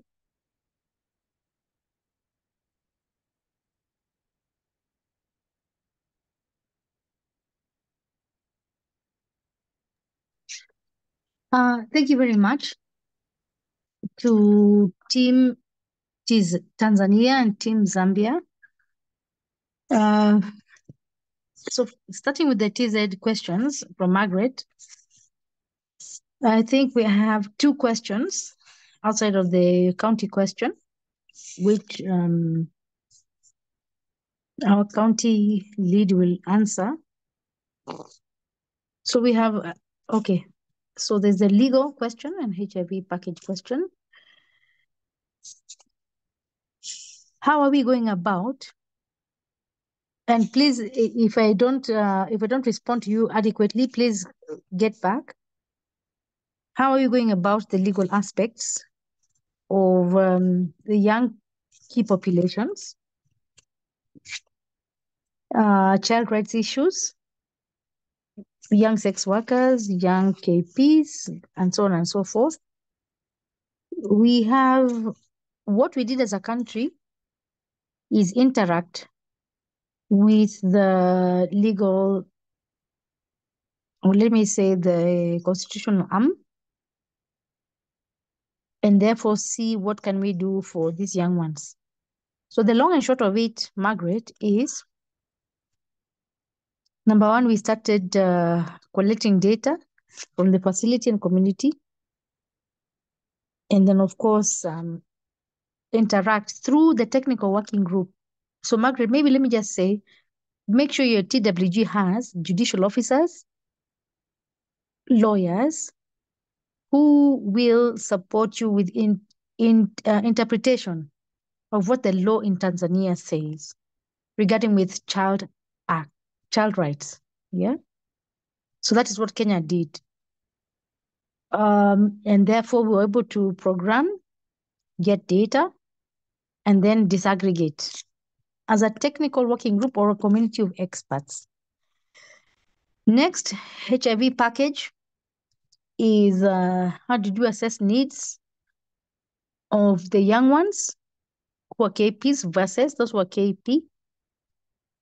I think what I will do through my host, Dr. Celeste, is share the transition study to see how we were able to package for the young ones vis-a-vis the adults who are key populations, so that I don't belabor this topic. Allow me to proceed to the questions from Zambia. I'm sorry, I don't remember the name of the one who asked the question, but I recognize you. We had two questions: challenges, prior or current, on how we reached the young KP with sexual and reproductive services. What are we doing?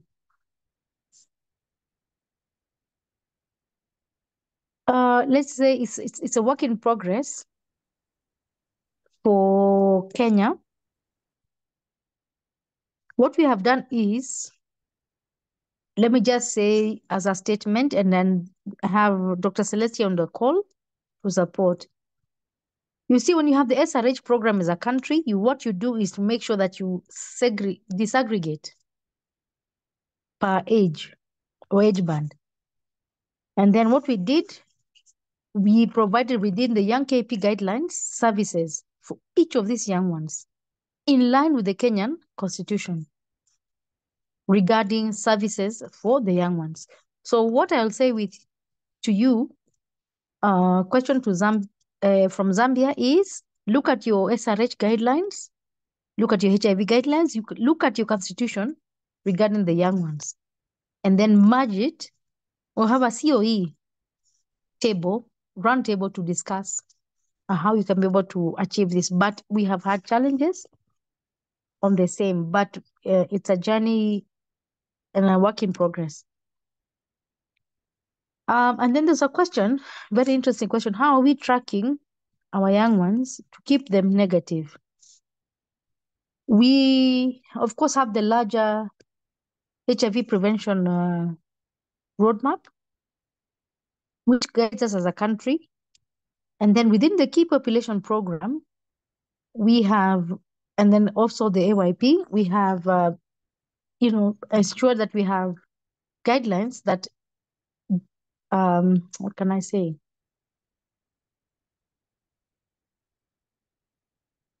We do have, we have our national prevailing guidelines, and that applies even to the young ones. And therefore, what we do within our HIV program, we track from 10 to 19, 15 to 24, to make sure that we follow up with the young ones. So how we do this is to make sure that we intentionally disaggregate follow-up with the young ones. And then we have our transition guidelines, or what the documents that we shared to ensure that we advise our government on what is happening within the young ones. Over to my host, Dr. Celeste. Thank you very much, Dr. Boit. Maybe let me just add around the question from our colleague in Tanzania around the clash between the KP program, Young KP, and the law. I think what I would say is that you have to work within the environment that you're in. And for us, the way we work in Kenya is that for us, we do public health and we uphold the constitution, which says that every single Kenyan has the right to access the best medical services and interventions. So that is normally our premise. And we steer away as much as possible from discussions around legalization. And that one we have been very clear about. For us, it is, can our population basically get medical care? It's a tricky path you have to walk in, but apart from just having those members in a technical working group, you have to be deliberate about engaging those ones who are the decision makers. So for us as the NAC, because we do multi-sector work, the judiciary, the police, the parliamentarians, even the faith sector, those actually become your allies. And what we have done because of constant continuous engagement, they moved from becoming our nemesis to actually our allies. Recently, 2 weeks ago, we took parliamentarians to one of the drug dens in the coastal regions. And they came out saying that this program has got to be scaled up to the other 47 counties and that they as government would actually agitate for increased allocation for the IDU program in Kenya. So you actually sometimes have to go out of the way to do that. Sometimes part of the misunderstanding is that they don't understand exactly what you're doing. So you have to set aside time and resources, actually show them the work that you're doing and the impact and the consequences of not intervening, seeing as the HIV, the AYP basically and the KP programs are part of the larger prevention programs. But I'm going to let Janet speak more to that as she also talks about the packages for young people. And there was a question around HIV and SRH and what challenges we're actually facing with adolescents. So Janet, you can speak to that and then we can take the response from Judy, and then we can take the questions. Thanks. Okay. Thank you so much, Dr. Celestine. So one of the key things maybe I just wanted to just add on to, one of the key things for our KP program and also our AYP program in the country, it is a prevention program. And one of the key mechanisms that we look about and one of the guiding principles I talked about was to peer-to-peer engagement. So we really leverage on peer-to-peer engagement. And one of the questions that had been asked, how do you identify MSM? I think just to showcase that, how do we identify our key populations is through the peers. So we have peers who have self-identified, we're able to train them and they're able to identify their fellow peers to be able to ensure that we have them in the programs and they're able to access the services that they are getting. The question, just to add on to the feedback that was given on why we are not reporting on, for example, lesbians, bisexual, and Gen Z persons, is that it is based on evidence. In the country, we look at evidence, we look at where the drivers are, and as they are being identified, that's how we bring them into our national policies and guidelines. So that is why you find that in our CAS, initially when we even started our programs, we used to only have MSM, FSW, and PWD. But based on evidence that came in, we were able then to introduce the fourth subpopulation type, and that's how we brought in on the transgenders. So basically, what we recommend is that you need to understand your evidence, understand who are your drivers, and then as a country, look at this and get guidance and policies in place to showcase these are the people we are going to focus on. When looking at in terms of SRH HIV prevention services, a question that was asked was, how do we do this and how do we ensure that we have services for the different age groups? So one of the key things that we have done, and even when you look at our fast track plan, we have packages of services per age groups. So we have actually specified these are the packages that we would like the different age groups. And most of the services and even the information that we give has to be age appropriate for the different population. And as we've also said that even within the adolescents and young people, as we look at their risks, we also know, for example, if they're young key populations, we're able to ensure that these are the other services that they need to get. So that is a document that countries should be able to have in place to showcase these are the packages that we would like to provide for our young people and the different risks that they are in. Another key thing when we're looking at SRHR, we are looking at integration of these services so that then we don't have these services standalone. And how do we ensure that our young people are able to get these services? Another thing that we are looking at is the development of youth-friendly or having youth-friendly services integrated within the facilities so that then we have specific days or specific times that young people are able to feel free to come in. Because even based on a survey that we had done, we were asked what are some of the challenges that we are having.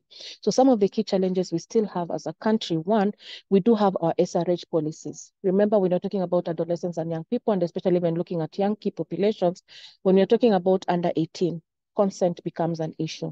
How do they access some of these services? So then we are looking at how do we work around ensuring that even as much as we have these policies and guidelines in place, how are we going to leverage on what is existing, working within the counties, working within the facilities to ensure that the young people are able to still access services. And one of the things that we talked about was ensuring that you do advocacy around this and ensuring that we still have implementation guidelines for them to access that. Another key thing that also came up was stigma and discrimination. So our young people find it difficult to come and access SRH HIV prevention services. So how we're trying to do that is just to ensure we still have advocacy, we still have sensitization that are going on, peer-to-peer engagements, and bringing in all stakeholders on board to ensure that the young people are able to access these services. Because we also found out another challenge is that as much as we perceive our young people and even parents and even the communities understanding and having knowledge on HIV, SRH, those actually one of the studies that we did, those poor knowledge or adequate information among the communities for this. So one of the other key things is ensuring that we have information and advocacy and education going out to the young people to understand about the services, understand about HIV prevention, why it is important for them to access them, and why it should be a priority to them. I think Dr. Celestine have answered most of the key questions, unless there's something I've left out. Thank you. Thank you very much, Janet, for your articulate responses. So I'm asking our presenters, please scroll to the chat box and answer the questions that are there. We may not have time to take all of them. So let me quickly ask Judy in just a minute or two to respond to your questions. Then I'll take the last batch of questions from the 3 hands I'm seeing up. Thank you, Dr. Celestine. Yes, the 19% is the population of the AYPs in the county, not necessarily the vulnerable population. And for the sake of uniformity in the country, for us to get the population that is vulnerable, then this is computed at the national level. Over to you, Dr. Celestine. Okay, thank you very much. So I'll take the last 3 questions from Florence, Jalon, and Rogers. So Florence, please tell us your country, then you can ask your question. Good morning, everyone. I'm Florence Samawa. I'm from Zambia. Apparently, some of the questions I had have been answered through the session because I've been lifting up my hand for the past 30 minutes. But anyway, I'll go ahead and ask what wasn't clarified.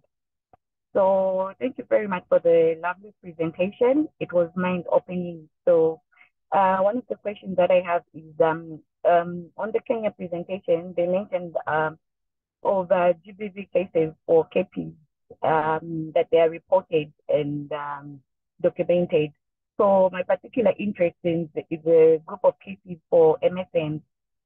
Do they personally come to report? Are there formal statistics where you can go and check to say these MSMs report GBV cases? Like how is it done? I just want to get an understanding because I'm referring it to my country. I know for sure that in the Zambian context, most MSMs will not go to a police station or anywhere to report GBV cases, mostly because they'll be probably prejudiced and judged by people saying men do not report GBV and so on. So yeah, that's one of the questions that I had that wasn't answered through the explanation. Over. Okay, thank you very much, Florence. Jalon?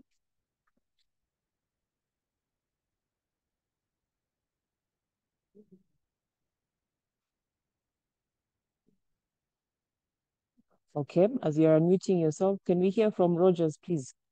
Rogers? Thank you so much, Dr. Celestine. Such a good presentation. I just want to ask this question as a young person and someone who is based in a rural part. I'm joining from Homa Bay, Kenya. And I must acknowledge the work that has been done.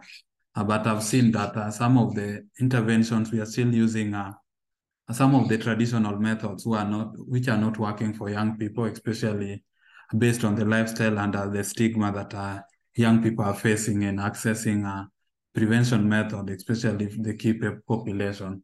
Maybe I just want to hear maybe using human-centered design, because I've also been engaging with these young people, a way of maybe using the lifestyle and what the young people like doing to reach them with prevention method, whereby we'd be able to reduce stigma. And I was thinking about using, because I know young people love being good, looking good, going through like barbershop, salon, or even where they watch football.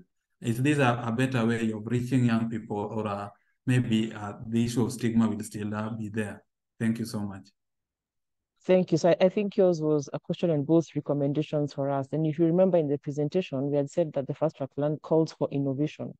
And I think Judy has talked about human-centered design. And we have said we need to shift from designing programs and policies at national level and thinking we are going to translate or implement at the community. So the community has got to be at the center. So that is what I would say. So we have to do a mind shift, and I completely agree with you. What we have been doing may not be working across all the communities. So we cannot have cut and paste interventions across the whole country. We have to be cognizant of the differences at national and county level, and even within the county, there's different types of populations. So I think the comment has been well taken, and the recommendation that we need to start now thinking around the person being at the center of the response and doing what works for them, for ownership, but most important, for sustainability. Thank you very much, Rogers. Faith?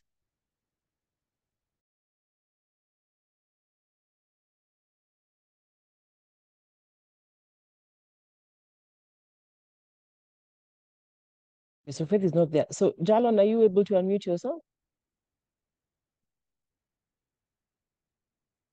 Okay, not yet. So, Gerald, that will be our last question for today. So, Florence, if it's at old hand, please put it down.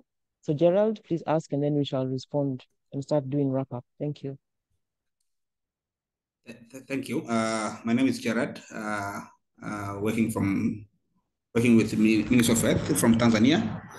It was actually interesting, a presentation,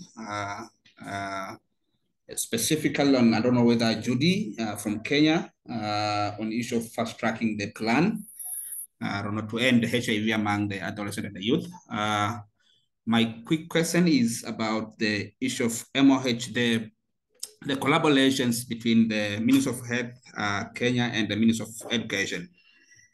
Here in Tanzania, we are having some retro challenge, specifically if we talk about the sexual reproductive health, specifically to the Ministry of Education. So I don't know the experience from the Kenya. How do you tackle? How do you handle this from the education system? How are they supportive on the issue of sexual reproductive health? Okay, thank you, Gerald. So I don't see any other hand up. So we can take the responses. I think it was for Dr. Boyd, still around KP programming and MSM, and how do they report on gender-based violence? What are the mechanisms? And the specifics were seeing as they are already criminalized, what opportunities of safe spaces do they have to report on violence? And then maybe I'll tackle the one on education from Gerald. Thank you very much. Thank you very much, Celeste. Concerning reporting for MSMs and violence, what we normally do is we intentionally have reporting tools for all the 4 typologies for key populations, where we do report for all typologies. Doesn't matter, MSM, FSW, PWID, TG, we report for all of them. So what is important is, as Janet said, intentionally we have drop-in centers that we do program or have these people visiting our sites so that then they can be able to report on the same. So therefore, that is how we do report on violence for them. Largely, we also have a national subcommittee for the technical working group on advocacy. Should there be any prevailing issue, it is cascaded upwards to the National Advocacy Subcommittee. Should there be any issues, especially of national concern? So, for example, should there be any regional issue where we have, potential challenges for the MSM? Outside of reporting from the facility or the diocese level, we will have county and, of course, national. So that is the overarching reporting mechanism where we have such advocacy issues addressed. Over to you, Dr. Celeste. Thank you. Dr. Celeste, maybe I could just add. Okay. In the KP program, one of the key things we do, and when we look at reporting of SGPV in the country, it doesn't matter whether you're a KP or not. We actually ensure that all reporting is done and all referrals are done, so that then if someone has come to reported a case of SGPV, this is report and referral mechanisms are done, and this is followed up. And so we do have data for that, so that we're able to, because when you want to come and look at the data, if you want to identify data for KPs, you'll be able to identify that through programs. But it doesn't mean that if someone is going to report, they have to identify as a key population for them to access services. As we've said, our constitution says that everyone has a right to health. So we ensure that we are able to sensitize even the police officers, we're able to sensitize our healthcare providers, that to ensure that services are provided and that this is reported. So that is how we ensure that data, and if any of our KPs are experiencing gender-based violence, that they actually get the support and the services that they need. Thank you.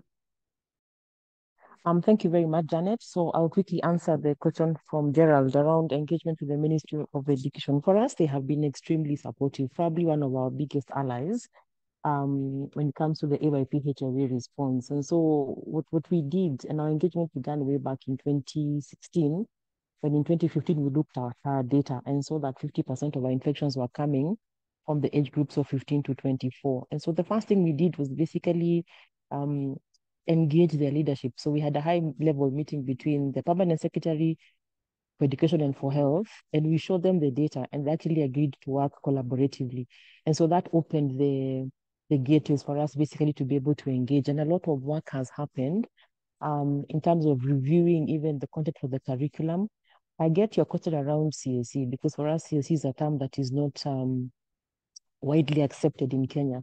And so we settled on the term age-appropriate human sexuality education. So if you look at the content for the new curriculum, it is actually age-appropriate around human sexuality. So we had to come to that compromise. And even as we're implementing the different grants from different partners, that we clearly communicated. For us, it is age-appropriate human sexuality education within the school system. And so content then has been updated because we latched onto a process that they were doing of overall curriculum review. And so the engagement has been review of that curriculum, has been capacity building of teachers, and the county directors for education has been around developing material around HIV prevention, even for learners, which is age appropriate. We've gone beyond basic education and actually done for the technical and vocational colleges.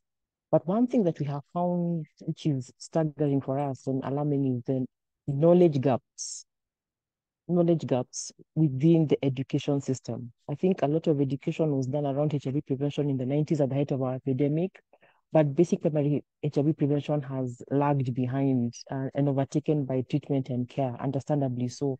So we've had to go back to the basics and start capacity building the teachers. And right now we're at the point of even capacity building school matrons, who we discovered can either be a facilitator or a barrier for a person living with HIV in school to take their medication. So there has been a lot of engagement. I may not be able to articulate everything here, but we are happy to have a side chat with our Tanzanian counterpart so that we can see how we can collaborate and support you on that. So I hope it answers. There's been a lot of questions in the chat box. I hope our presenters have been looking through that. So I'm going to stop the Q&A session here and say that it has been most exciting. We're going to share all our material through the SSLN, all the presentations, and I'm sure they're also going to share our contacts. So if you do have any questions, anything that you need further clarification on, we are happy to do that as the Kenyan team. And so as we come to the close of this session, I'd just like us to get a few key takeaways from our colleagues from the different countries who are here. So we're going to start with Zambia, and then we'll go to Uganda, Tanzania, and then Botswana. Maybe what were the key takeaways or maybe requests from this session? So we can start with Team Zambia. Go ahead, please.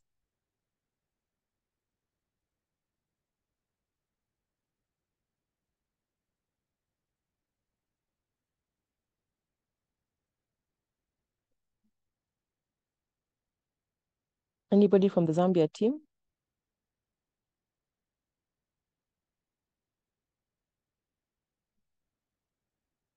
Okay, so as you're gathering your thoughts, let's hear from Team Uganda.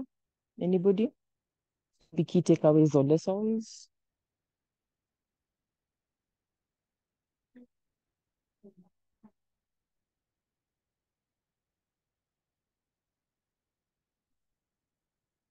All right, Team Tanzania. Hi, Celestine. From Tanzania, just few takeaway. One of it is one of the big statement which was made today was community at the center. When we design, planning, and the implementation, that was the biggest part of it. Because if you want this to sustain, let's put the community at the center of everything we do. As they say, without them, there's nothing for them. So that is one thing I took from it. But on the integration part of services, that was another key issues. The full package of whatever we deliver. We don't deliver in silos, just an integrated part. It helps us to get the, especially the young KP in one place. One-stop centers have been the most critical area if we want to establish the service. We want the service to reach the young KP. Another takeaway which we saw is the M&E part. The disaggregated data was very important to design and get an evidence-based implementation along from the community level to the national level. So that the data collections and all around that, it was a key to decide which services, where should we concentrate, where should we put more effort, and all that. Another takeaway which we saw is key important is to leverage what we have to make innovation around that, especially on the bridging of the conflicts of law enforcers and constitutions around that. So what we know, we may have legal barriers, but the context of the countries, the cultural sensitivity should be observed whenever we plan our implementation. So we may not plan like Kenyan, but we can look on how the context looks like it to our end of reaching this population. So the context and cultural sensitivity was emphasized as we implement and plan along the Cape populations. I think that's what the main key we took from. And I know there are a lot, but that was a key importance from our end. Thank you.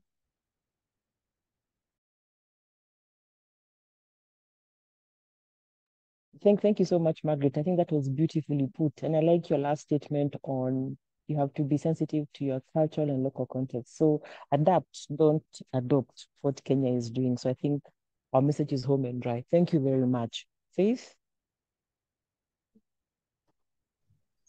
Good morning, everyone. My name is Faith from Zambia, and I must applaud Kenya for the job well done. And I think each and every one of us has really learned from the good works that Kenya is doing.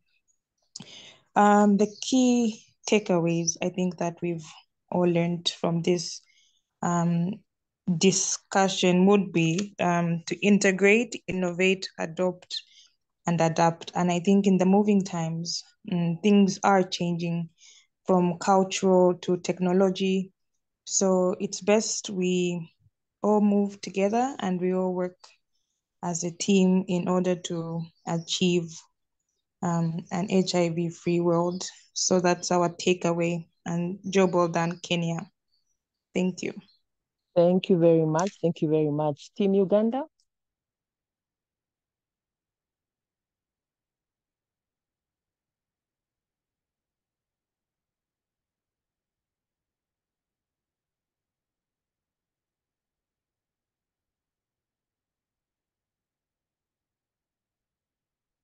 Okay, so Team Uganda, not yet. So Team Tanzania? We already did. Sorry. Margaret. Oh, sorry, Margaret. I apologize. It's almost lunchtime. Forgive me. Yes. So Team Uganda done. Team Zambia done. Tanzania? The Tanzanian made it. That is Margaret. Margaret. Behalf of Tanzania Why made it. Statement. am I Come on. getting that? Okay. Botswana, Dr. Celestine. Botswana. Sorry. Botswana. Sorry. Okay, it's been a long morning. Botswana.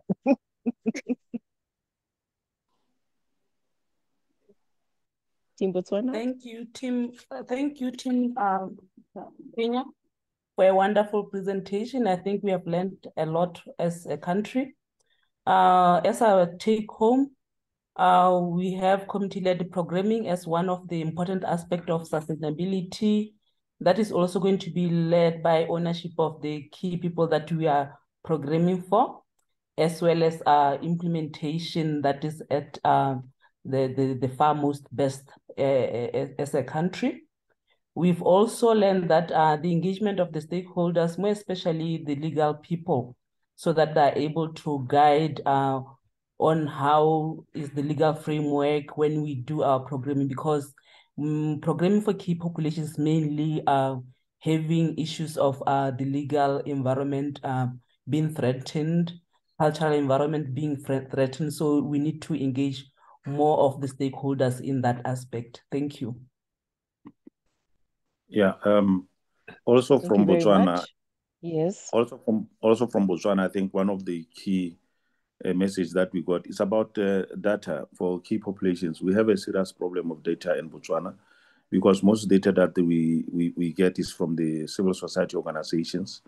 From the government sectors, we are not getting anything much in relation to data on key populations. I think we have learned a lot from Kenya, and very soon, I think probably we need to visit Kenya and see it live, get information from firsthand from our Kenyan colleagues. Thank you so much. Thank you very much, Maseki. Shaba, your hand is up. Thank you, Dr. Celestine. I just wanted to add on what Waring and Gombe had just said. That really a takeaway message. But before I could speak to that, I really want to appreciate the presentation from Kenya, and also try to say to them that it's really meaningful and fruitful presentations and discussions we had here. So a takeaway message, especially looking at key populations program and implementation, is that one thing that I've actually took from the presentation is involving other ministries at a level where they can actually assist in terms of increasing uptake of KP, sexual reproductive health services.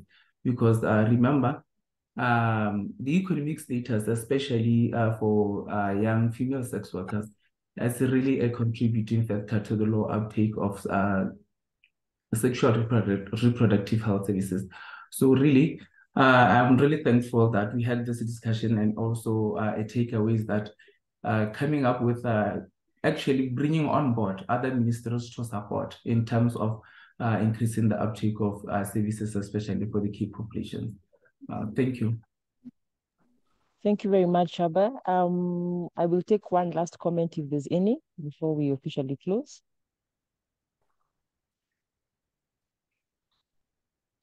Okay, so I don't see any other hand up. So let me thank you all most sincerely for participating in this session.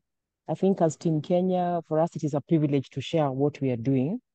We don't take it for granted that you'd want to learn from Kenya. We are not perfect, but I think for us, through innovating and constant learning, we are a work in progress. And so we are happy to share our best practices, even our challenges, and to actually be able to support each other as the South-to-South Learning Network. So thank you very much for your participation. Thank you to all our wonderful speakers who clearly articulated what we are doing in country and the collaboration between national government, county government, and the partners and the communities at large. So thank you very much for that. To Team Zambia, Uganda, Tanzania, Botswana, and everybody from Team Kenya who I know who's on the call, thank you very much for your participation. And lastly, to the SSLN for facilitating this. I think for us, it is new, it is exciting, and any way that we can shape how we do the HIV response in sub-Saharan Africa, we're really happy to do this. So a lot of gratitude from Team Kenya to you. I want to say thank you very much. Wish you all a great day ahead. But before you log out, there's actually a poll that is on your screen. Please ensure that you fill this out so that we can also learn how to do this better next time. And Team Botswana, I think you are most welcome to Kenya. Let us know in advance when you would like to come so that we can adequately plan for you. Thank you very much and have a great day ahead.